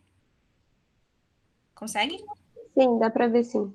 Então, aqui em cima eu tenho um monte de estrutura. Eu tenho coracoide, eu tenho quilha, eu tenho um monte de coração, eu tenho um monte de estrutura que faz sombra, né? Eu não consigo ver direito. Então, se tiver um granuloma aqui em cima, é muito difícil visualizar. Aqui embaixo, não. Aqui embaixo é mais fácil, ó. Tá vendo aqui as bolinhas? Aqui eu consigo ver bem definidinho os granulomas. Então, quanto mais ventral, né, a gente tiver os granulomas, mais fácil de fechar o diagnóstico. Agora, só um radiologista muito experiente consegue achar granuloma aqui em cima, ou aqui na frente, né, aqui cranial.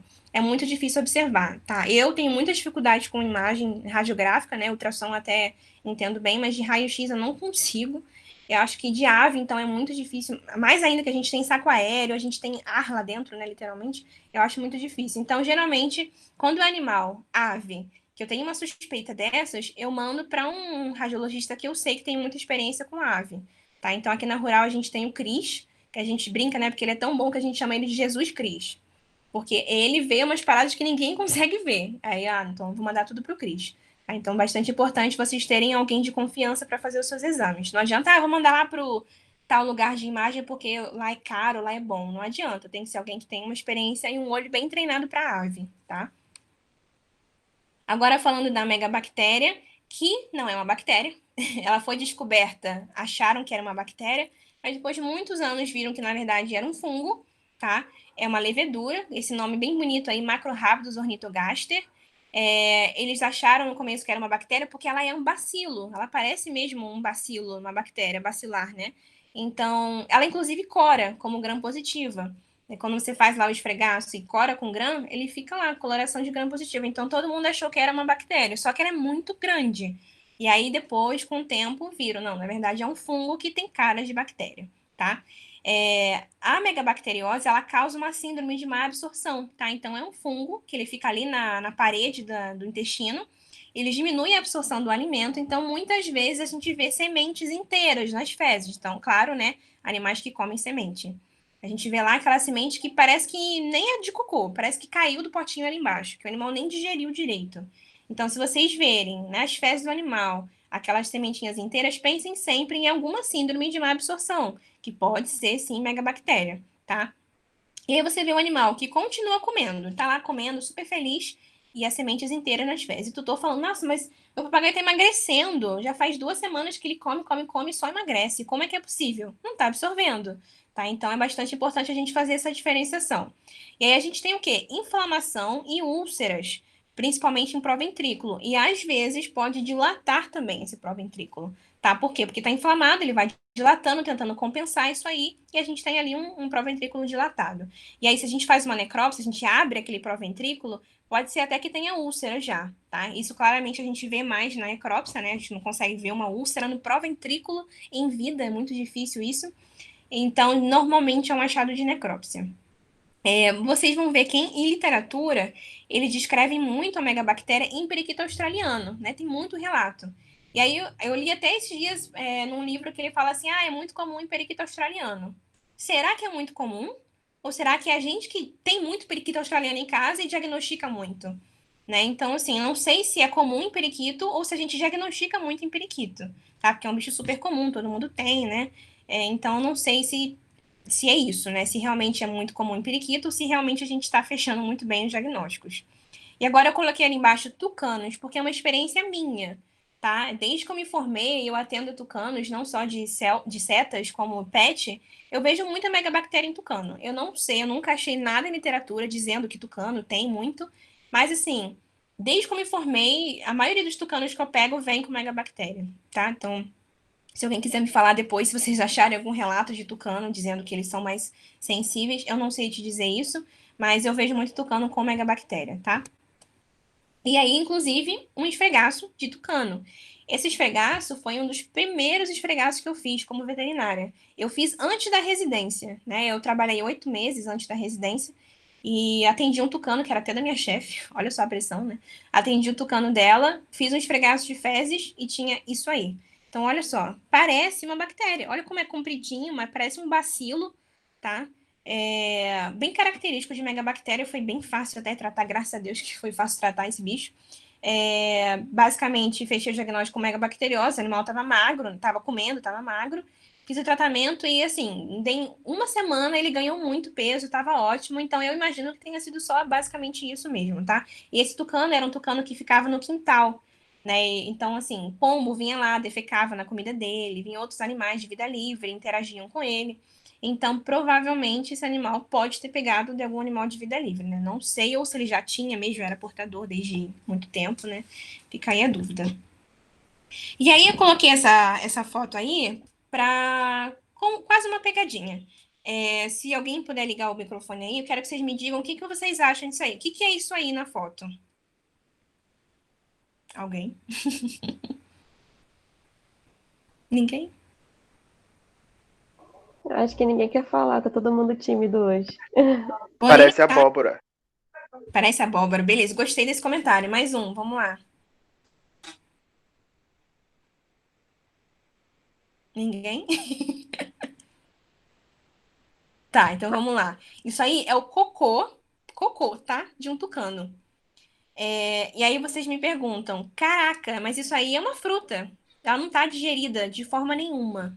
Ela tá completamente inteira. Esse animal não é possível que isso seja cocô. Eu juro que isso é cocô, porque eu vi sair da bunda do bicho. Então isso é cocô, tá? Agora, esse tucano não tinha megabactéria. Esse tucano não tinha nada. Esse tucano tinha uma alteração ortopédica, né? Ele tinha uma laceração do patágio por conta de linha de pipa. Então, por que que ele tinha esse cocô assim?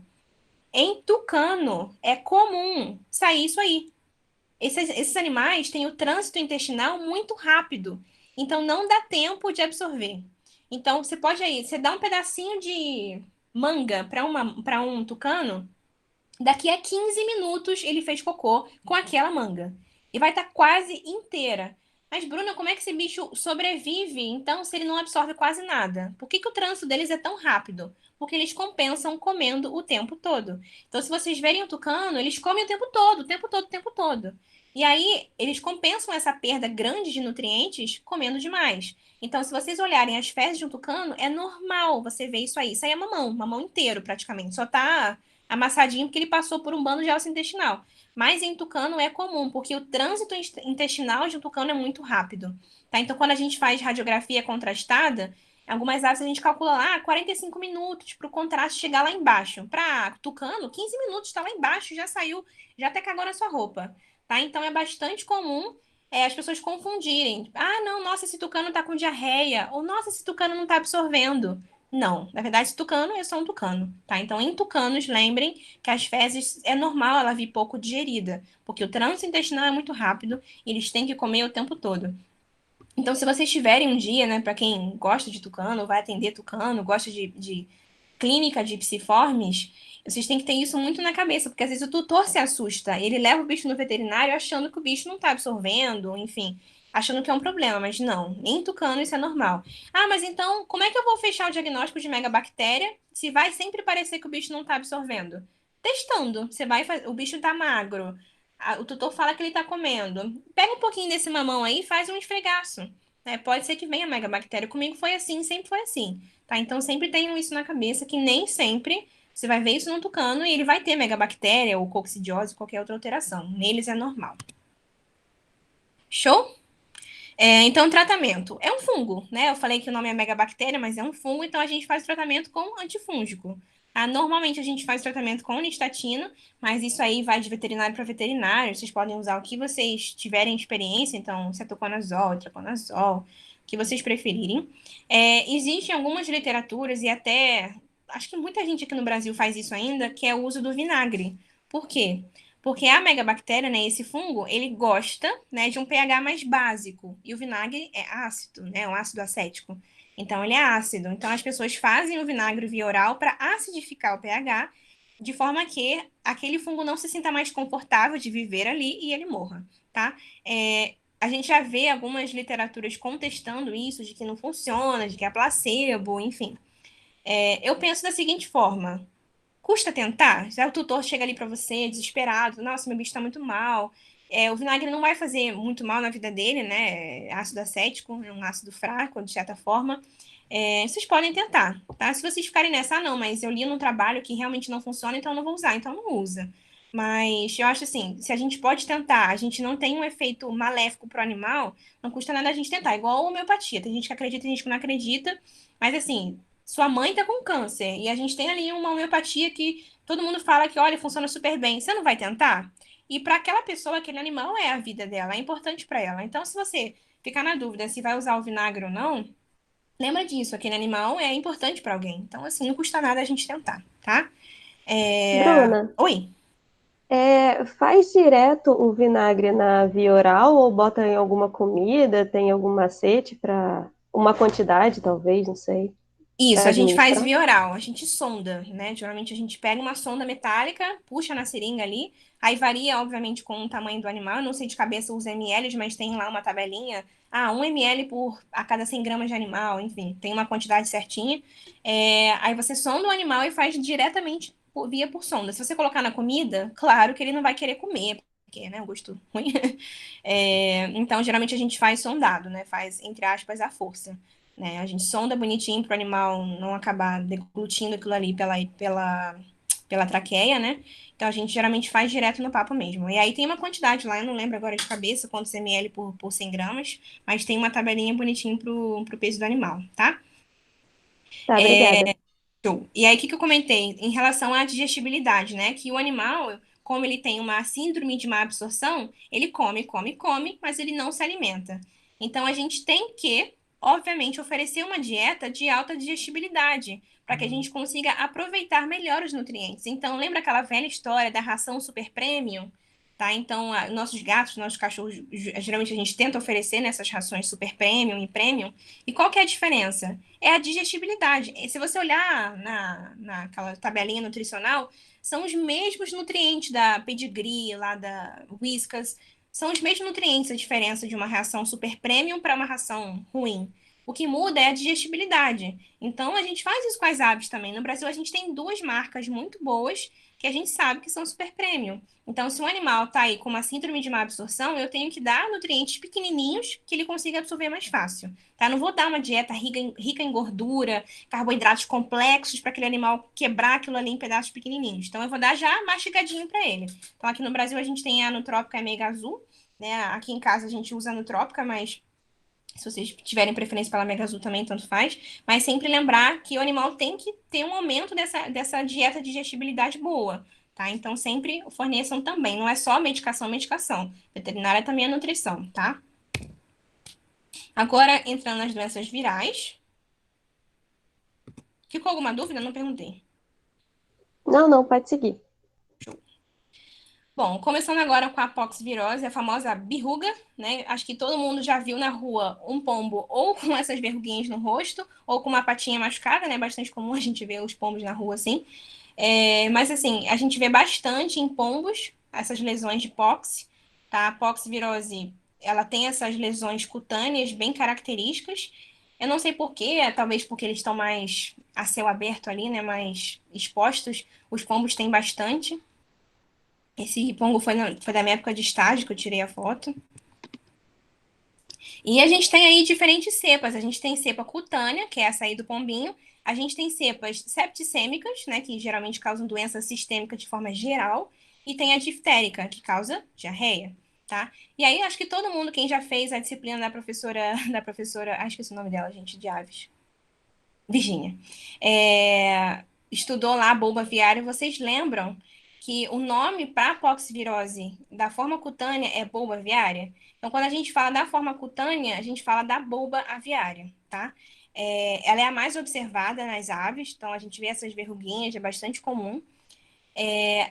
Esse tipo de vírus, ele não penetra na pele íntegra, tá? Então, o animal tem que ter ali uma solução de continuidade, geralmente por briga ou por picada de inseto. E pasmem, aonde vocês acham que os insetos picam? Aonde não tem pena. Então, é por isso que esses animais normalmente têm lesões oculares, porque são as áreas com ausência de penas, tá? Então, é isso, não penetra na pele íntegra. Os canários acabam desenvolvendo as formas septicêmicas, tá? Então, sempre que vocês atenderem um canário que está com sintomatologia estranha, vocês não conseguem fechar diagnóstico, lembrem de diagnóstico diferencial para POX, tá? Eles são muito sensíveis e eles morrem muito rápido. A gente tem aí óbitos de 3 a 4 dias para manifestar todos os sintomas até levar o animal a óbito. Então, eu estou aqui atendendo um criador, ele cria 100 passarinhos, né, 100 canários, ele, assim, fez exame de fezes, fez de tudo e não consegue fechar diagnóstico, pensem sempre na POX também, tá? Não vai ter aquela verruguinha, aquela lesão característica. Eles vão desenvolver a forma septicêmica. E aí vai ter mortalidade altíssima e muito rápida, tá?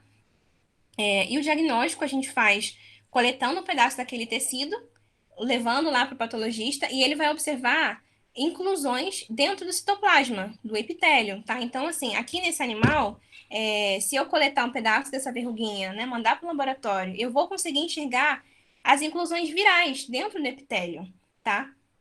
Agora, se a gente está lidando com um caso de necrópsia, eu vou tentar coletar o máximo de tecidos possíveis, né, para o patologista fazer essa pesquisa de inclusões intracitoplasmáticas, principalmente se for um canário, eu estou suspeitando aí de poxvirose, tá? Então, em epitélios. Então, epitélios de forma geral, a gente pode procurar, tá? Essas inclusões. Então, é como se fosse uma bolinha mesmo dentro do citoplasma da célula, tá? Do epitélio.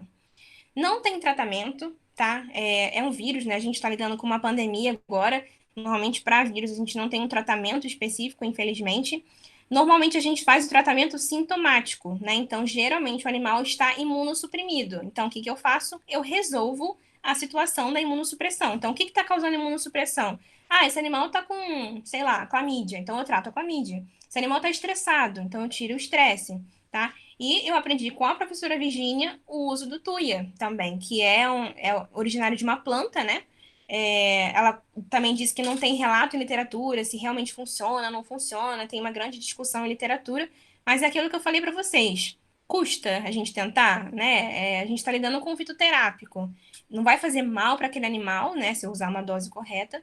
E às vezes vai funcionar, né? Às vezes é o que vai trazer a satisfação do tutor, é o que vai te trazer a satisfação como veterinário, ver o animal ficando bem. Então, pelo menos, eu acho válido a gente usar, tá? Dica da professora Virgínia. Bom, a gente tem aqui no Brasil vacina para poxvirose, né? Vacina para bulba aviária, que é aquela que forma as lesões cutâneas, para galinha, tá? A gente não vai vacinar o papagaio, a calopsita, enfim.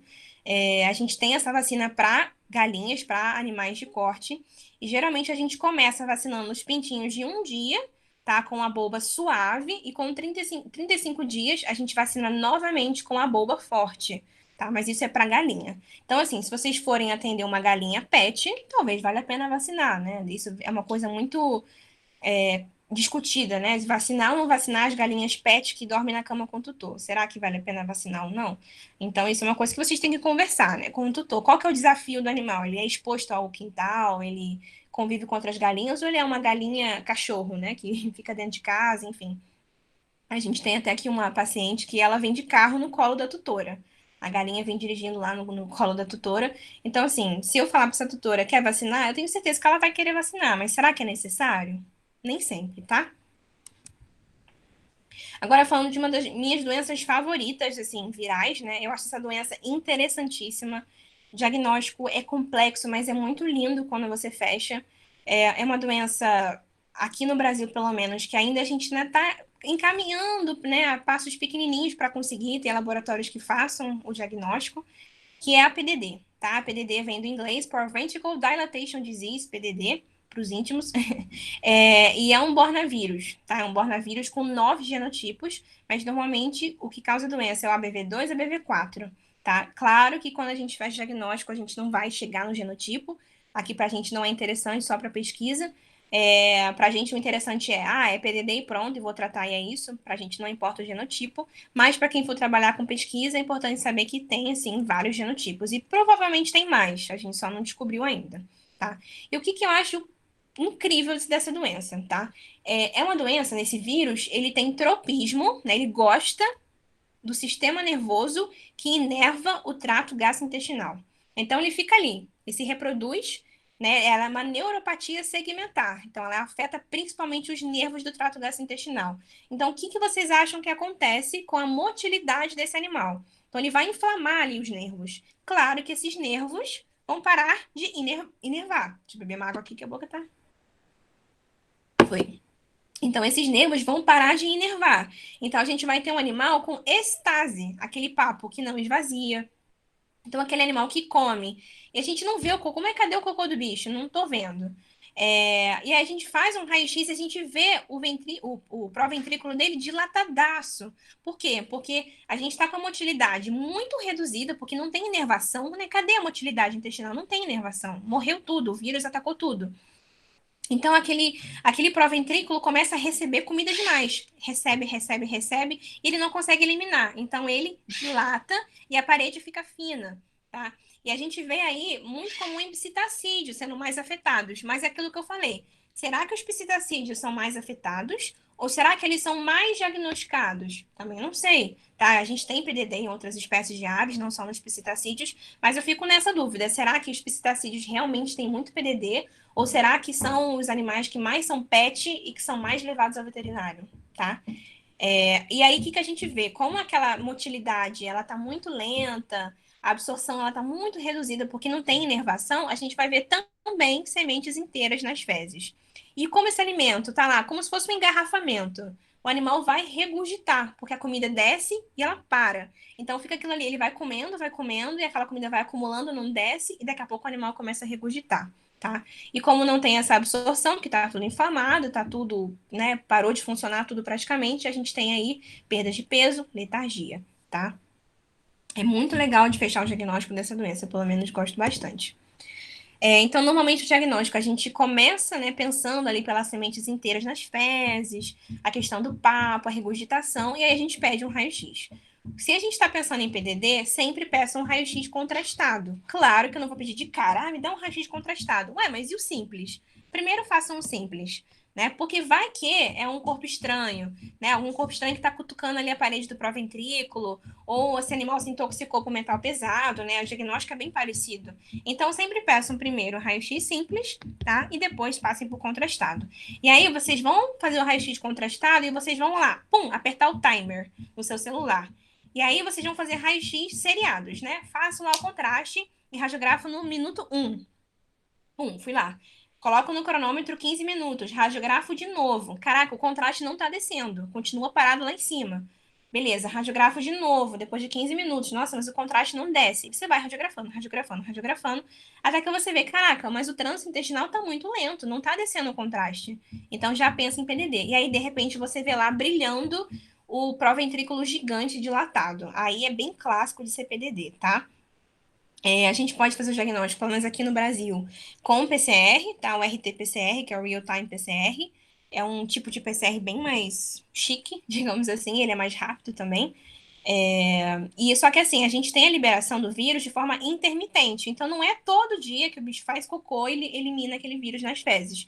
Então, se vocês estão suspeitando de PDD, peçam para o tutor coletar fezes de uma semana. Aí põe no potinho de fezes e aí manda para o laboratório. Porque se coletar só agora e mandar só agora para o laboratório, pode ser que venha negativo. Então, eu peço geralmente uma semana. A imunohistoquímica, normalmente, ela é feita em rotina de pesquisa. Então, não achem que vocês vão lá fazer um diagnóstico de PDD e pedir uma imunohistoquímica. É muito, muito complexo e caro. Tá? Então, normalmente, o PCR é mais acessível e, né, mais fácil de achar também.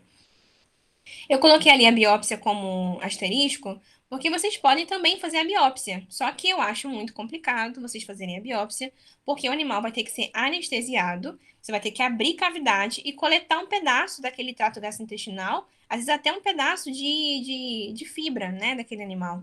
Então, você vai fazer isso e o animal está debilitado. Você vai anestesiar um animal debilitado para fazer a biópsia? Se ele estiver bem, beleza.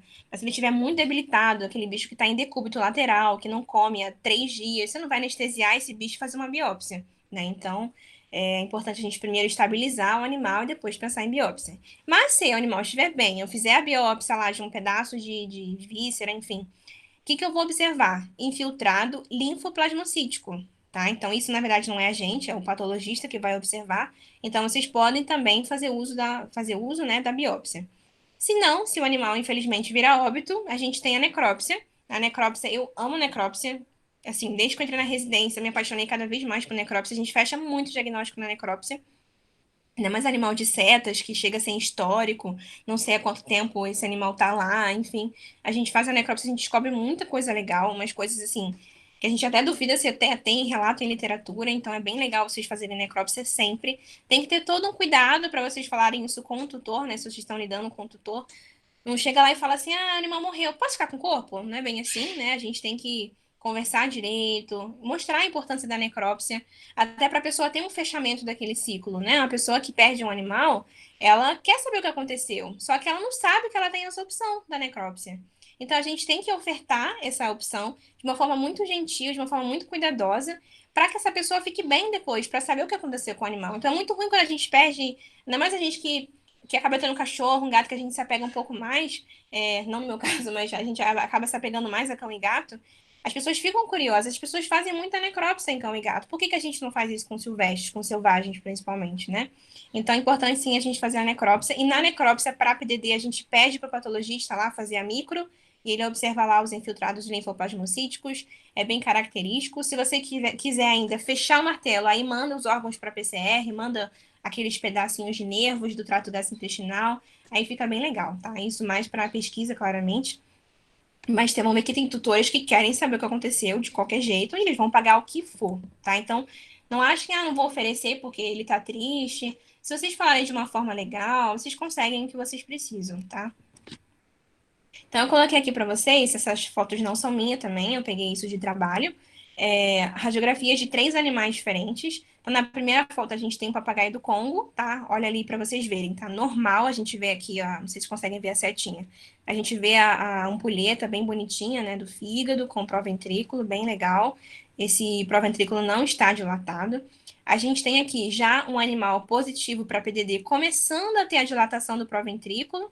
E esse animal aqui, tá? Essa macacatua sulfúrea, olhem só o tamanho do proventrículo dela. Tem esse animal eu não cheguei a acompanhar, né? Foi um trabalho de livro. Mas esse animal provavelmente deve ter vindo a óbito, porque não tem como você absorver um alimento com esse tamanho de proventrículo, né? Esse animal devia já estar com um grau de PDD bem avançado.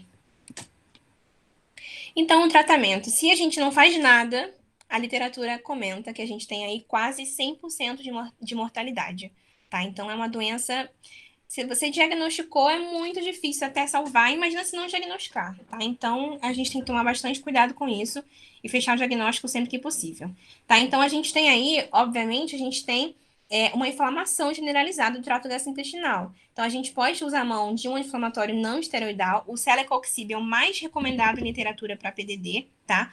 BID, de 6 a 24 semanas. Eu, como estagiária, já acompanhei um caso que o veterinário passou o celecoxib para sempre para o animal, tá? Eu não sei até que ponto isso pode, né? Ele falou, não tem problema, desde que você faça a monitoração do fígado, do rim, tudo bonitinho, você pode fazer para quanto tempo você quiser. Ele não é tão agressivo assim quanto, por exemplo, o meloxicam.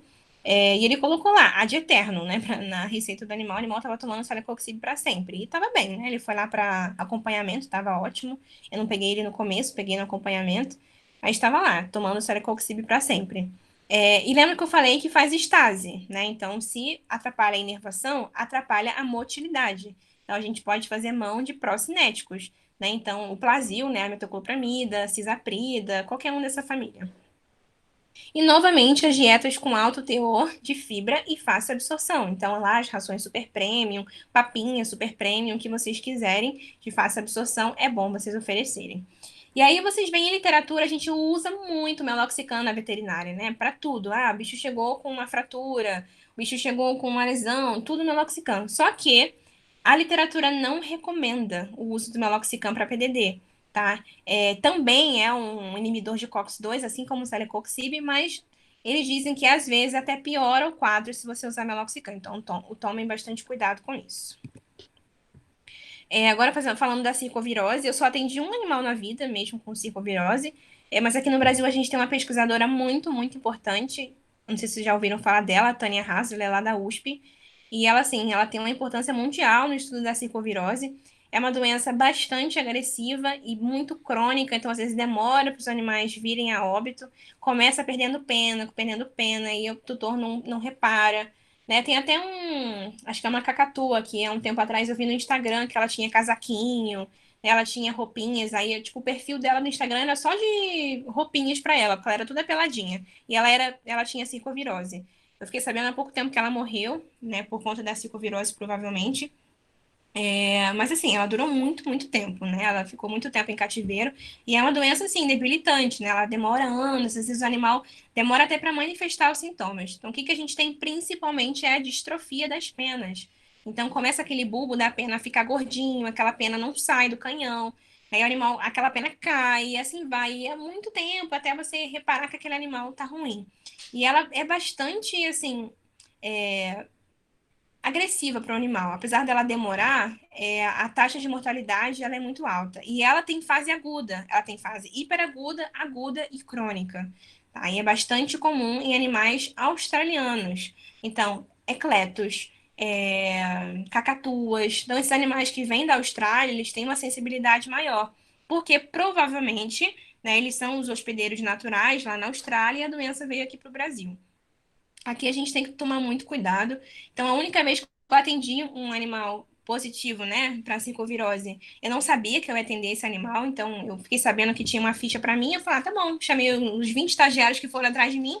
A gente entrou na sala. Quando eu olhei na gaiola, era um papagaio ecletus, uma fêmea que tinha uma pena vermelha, assim, penduradinha. E falei, é uma fêmea, porque tem dimorfismo sexual, né? A fêmea é vermelha e o macho é verde. E aí eu vi uma pena vermelha. Eu falei, caraca, é um ecletus pelado, adulto. Aí eu já fiquei assim, caraca. E aí eu já fiz a consulta, já meio assim, caraca, é circovírus, né? Tomar muito cuidado, usei luva. Pedi para os estagiários não colocarem a mão, porque a gente depois ia voltar para o nosso setor, onde tinha outros animais internados. Eu troquei todo o meu pijama, eu tava de pijama cirúrgico, né, lá da residência, eu troquei toda a minha roupa, pedi para os estagiários lavarem tudo que a gente usou, né, abridor de bico, tudo. Tomar muito cuidado, porque nossos animais aqui do Brasil, né, as aves do Novo Mundo, elas ainda não têm muitos relatos, né, da circovirose, então elas acabam sendo um pouco sensíveis, né? Então, os animais australianos convivem com a circovirose há mais tempo, os nossos não. Então, aqui no Brasil, os animais podem desenvolver a fase hiperaguda ou aguda, e ela é bastante pesada para o animal, né? Então, se for hiperaguda ou aguda, o animal morre rápido. Então, foi o único caso que eu lidei com circovirose mesmo, e eu tomei todos os cuidados. Ela passa por via aerógena, então ela é muito fácil de transmitir. Ela é transmitida pelo pó daquela pena que está caindo, né? Então, imagina um animal que está soltando pó, passa para todo mundo, né? Então, animal insetas, se vocês forem trabalhar em setas, em zoológico, cuidado com essa mistura de animais australianos com os animais brasileiros ou sul-americanos em geral, é por conta dessa maior suscetibilidade. Talvez, né, seja por isso, porque o vírus deve ter surgido lá, se desenvolveu, se adaptou melhor aos hospedeiros lá, e os nossos aqui não, né? Então, os nossos têm que tomar mais cuidado, tá? O diagnóstico, então, a gente pode fazer por PCR, tá? No Brasil, a gente tem essa opção do PCR para circovirose, não são muitos lugares que fazem, né? São poucos laboratórios, mas tem essa opção. Eu acho que mais para estudo, vocês podem fazer imunohistoquímica, e HI, HA, né? E a histopatologia. Eu adoro histopatologia, eu falei para vocês, eu adoro necrópsia, e a histopatologia a gente sempre faz, depois de uma necrópsia, a gente separa os órgãos e manda para histopato. E o que a gente observa? É um vírus, né? Então a gente observa dentro das células os corpúsculos de inclusão, tá? Principalmente em bursa, né? Aquela famosa bursa de Fabrícios, ou os folículos de penas, porque, que eu falei para vocês, esse vírus tem tropismo por células epiteliais, tá? Pelos folículos. O tratamento. Não tem tratamento. Mas é aquela mesma história. Doença viral, a gente faz tratamento sintomático. Né? Então, uma boa dieta, né? Então, aquele não come semente, coloca uma dieta legal, uma Megazoo, uma nutrópica, tira um pouco das sementes. Né? Pode, aqui nesse caso, fazer até um complexo vitamínico, né? Uma vitamina A, que ajuda a regeneração do epitélio. Se o animal tiver uma doença secundária, né? Tá com clamídia também, trata a infecção secundária. E aí a gente tem também os estimulantes de imunidade, tá? Na veterinária de silvestres não tem muitos relatos em literatura, tá? Eu tenho aqui em casa alguns livros, alguns formulários, tudo em inglês, né? E assim, eu olho e não tem quase nada de estimulante de imunidade, tá? Então, assim, a gente tem relatos do uso do leucogen aqui no Brasil como estimulante de imunidade, não tem comprovação se funciona, mas novamente aquela mesma história. Eu uso, não vai fazer mal, né? E se fizer bem, que bom, então eu vou sempre tentar, né? O meu objetivo é que o animal fique bem. Então eu não vou deixar de usar o leucogen porque, não tem relato que funciona, né? A gente falando isso da veterinária, né? Claramente. E assim, quando a gente fala da medicina veterinária, a gente usa muito o leucogen, principalmente em terapias para o câncer, né? Então, eu estava falando com um colega meu aqui da residência, que ele é oncologista, e ele falou para mim que sempre que ele tem um animal que não faz uma boa transição de protocolo quimioterápico, ele usa o leucogen, ele tem uma excelente resposta. Então, eu aprendi isso em estágio e eu continuo usando o leucogen. Eu acho bem legal. Ele tem um saborzinho doce, né? Então, é um xaropezinho açucarado. Então, vocês podem fornecer para o animal. E é um estimulante de imunidade, é usado na medicina humana, mas a gente usa na veterinária e geralmente conversa com as pessoas, tem bom resultado, tá? Eu aprendi isso em estágio de silvestres mesmo, veterinária lá de São Paulo que usa, e eu falei, vou usar e vamos ver o que que dá, né? E normalmente a gente tem respostas boas, tá? Mas é o que eu falei para vocês. Não tem um relato em literatura que fale, a gente pegou aqui 20 animais, usou, e esse grupo aqui ficou melhor do que esse, então a gente não tem muitos relatos, tá? Mas assim, como é somente um estimulante de imunidade, ele não vai alterar nenhum sistema, não é hepatotóxico, não é nefrotóxico, enfim, a gente usa como uma tentativa mesmo, tá? Bruna, Oi! o diagnóstico da circovirose, você falou que pode ser feito por histopatologia nas penas, né? Aí tem uma forma de fazer isso em vivo ou só com necrópsia? Tipo, alguma forma de retirar a pena para fazer Então, histopatologia? pode ser, vocês vão ver que o animal, quando ele começa a perder as penas, fica aqueles bulbos, aqueles canhões que parece que não sai, não faz erupção da pena. Vocês podem arrancar um bulbo daquele, vai sangrar horrores, né? Então tem que ter todo um aparato cirúrgico em volta. Vocês podem arrancar aquele bulbo e mandar para histopatologia. Eu nunca fiz isso, porque, como eu falei para vocês, eu só atendi um caso na vida, mas algumas pessoas, você vê em literatura, eles relatam, sim, o arrancamento do bulbo, mandar para histopato. O ideal é, claro, sempre mandar mais de um, né? Então fica nessa, eu vou coletar 3, 4 do animal, vou machucar ele demais, porque o bulbo tem um vaso sanguíneo que passa ali no meio. Então, não sei se vale a pena você arrancar uns 4 bulbos ou só fazer um PCR, né? Então, fica nessa. Mas imagino que não tenha problema, não. Se você conseguir fazer uma hemostasia eficiente, né, daquele sangramento, que sangra muito. Não sei se já viram alguma ave que perde um canhão de pena, sangra que só Jesus. Então, se vocês conseguirem, show de bola. Bruna, Oi. a professora Kátia perguntou se vocês não indicam a eutanásia. Ah, isso é uma coisa muito importante. Acabei não comentando disso. Aqui no Brasil, se vocês forem em alguns locais, setas, centro de triagem geral, né, alguns zoológicos, quando eles veem um animal positivo para circovirose, eles fazem eutanásia. Por quê? Nossos animais brasileiros não sabem lidar com a circovirose. Né? Os animais australianos sabem bem, eles convivem com isso há muito tempo, eles vivem, né, por muitos anos com a circovirose, os nossos não. Os nossos geralmente fazem a fase aguda ou hiperaguda. Então, aqui no Brasil, vocês eu tenho certeza que vocês vão lidar com isso alguma vez na vida de vocês, rotina de setas, enfim, que eles fazem a eutanásia do animal com circovirose. Se vocês estão lidando com animal de tutor, vocês têm que ter uma investigação muito boa. Será? É igual a leishmaniose, aquela velha máxima. Leishmaniose faz eutanásia ou não faz? Quando a gente está lidando com um animal que mora sozinho em casa, né? Ou aquele tutor não tem nenhuma outra ave, ele não é um criador, enfim, ele só tem ali um papagaio, né? Talvez a gente não precise indicar a eutanásia para aquele animal, né? Aquele animal, ele tem um apego emocional com aquele tutor e vice-versa, né? Então, não vou falar assim, faz eutanásia animal porque é uma doença que pode passar para aves brasileiras, enfim.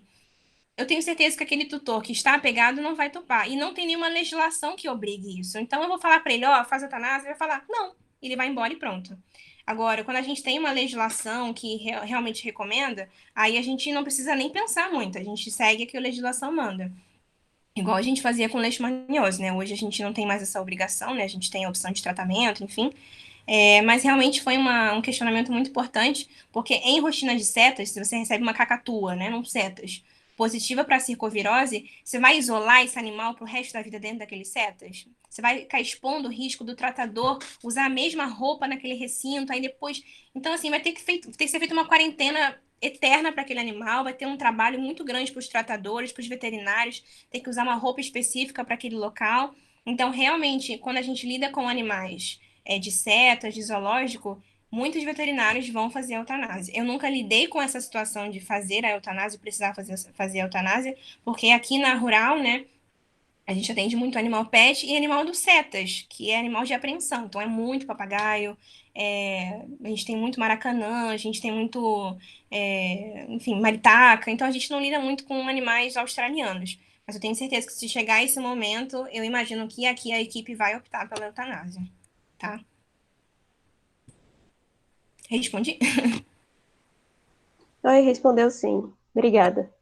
Agora eu vou falar de uma doença que eu, sinceramente, acho muito difícil também de diagnosticar.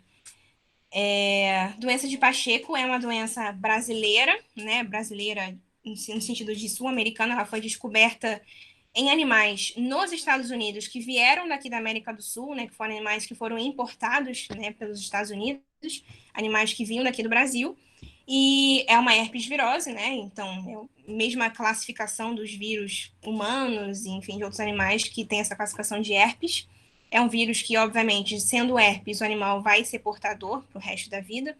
E a gente tem aí 5 sorotipos, tá? Então, fica nessa dúvida. Será que surgiu na América do Sul ou não? Né? A gente encontra muitos animais brasileiros que acabam tendo a herpes virose ali, um animal assintomático e tem. E ela foi descoberta em animais brasileiros, né, nos Estados Unidos. Então, a gente tem essa teoria aí de que é uma doença brasileira, uma doença sul-americana. É uma doença, até onde eu sei, exclusiva de psitacídeos, tá? Então, não pensem em doença de Pacheco em outras espécies. A gente tem o risco aí da transmissão horizontal e vertical também, então passa para o ovo também. A morte súbita é bastante comum, então aquele animal tá bem, de repente, pum, ele morre e você não sabe o que aconteceu, tá? E por isso que eu acho muito difícil de fechar diagnóstico de Pacheco, porque não tem nada característico. Você bate no animal, o animal, pum, morre e você fica, caraca, mas Ele não apresentou quase nada de sintomatologia. Eu não vi nada característico, igual a clamídia lá, que você vê lá, blefarite, conjuntivite, a micoplasma, que faz aqueles cásios, né? A maioria das doenças a gente tem uma certa indicação. Eu acho muito difícil lidar com pacheco porque você não tem sintoma praticamente, tá? Então o animal fica letárgico, perde peso e de repente ele morre. E é isso. Então o que acontece? A gente fecha muito o diagnóstico na necrópsia, né? Então a gente faz o exame, né, histopatológico e a gente pensa na herpes virose somente depois que o animal morre, né? Eu nunca bati o olho no animal e falei, isso aí é pacheco. Isso aí eu acho muito difícil. Se alguém tiver uma experiência melhor com isso, comenta aí com a gente, compartilha. Eu acho muito difícil diagnosticar pacheco por isso, porque não tem nada de especial na doença. O animal simplesmente morre, né? E a gente acaba fechando o diagnóstico na necrópsia. E, claro, é caro para você fazer o diagnóstico pós-mortem, porque não é só abrir o animal e olhar, beleza. Né? A gente tem que fazer a microscopia também, a gente tem que fazer exames complementares. Né? E a gente sempre vai pensar em outros exames antes de pensar em herpes virose. Então, eu posso coletar uma amostra daquele tecido e mandar para PCR para herpes virose. Só que quanto custa um PCR para herpes virose? Uns R$ 150, quase R$ 200.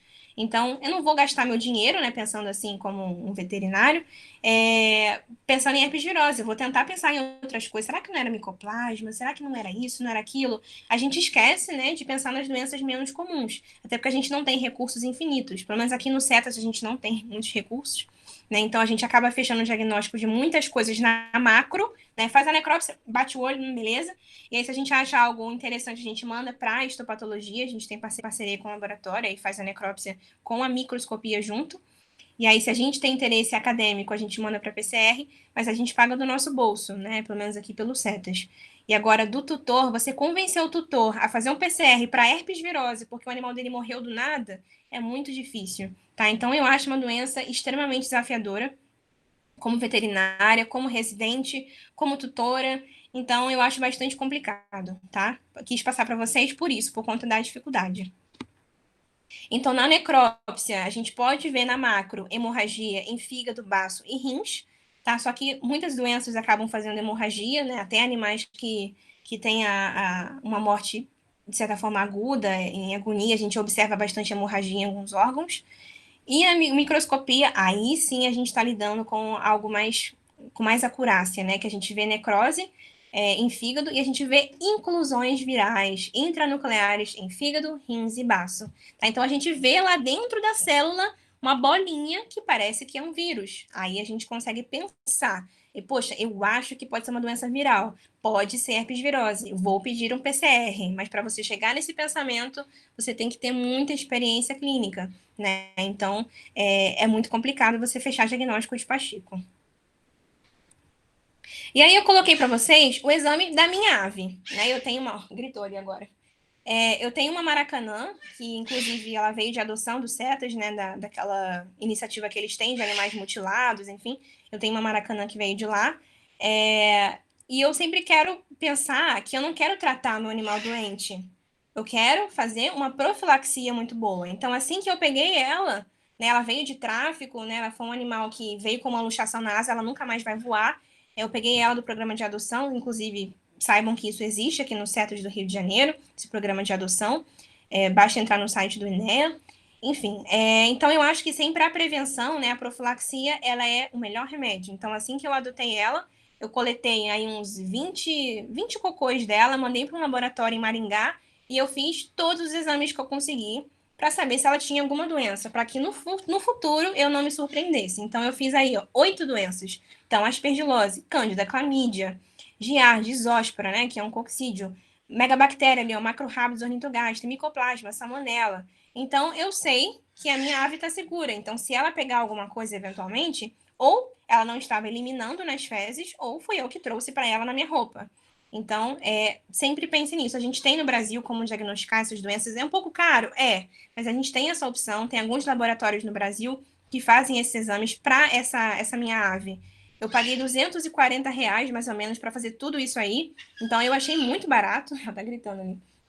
Eu achei muito barato, valeu muito a pena, porque agora eu sei quem é ela, né? Eu sei o que ela tem, eu sei se eu posso me surpreender no futuro ou não. Então, pensem sempre nisso, ofereçam isso para o tutor antes que ele venha para você com o animal doente. Então, ele adotou uma ave, nem que seja da feira, né? Você viu essa nova iniciativa aí em relação ao tráfico, o nosso papel é educar.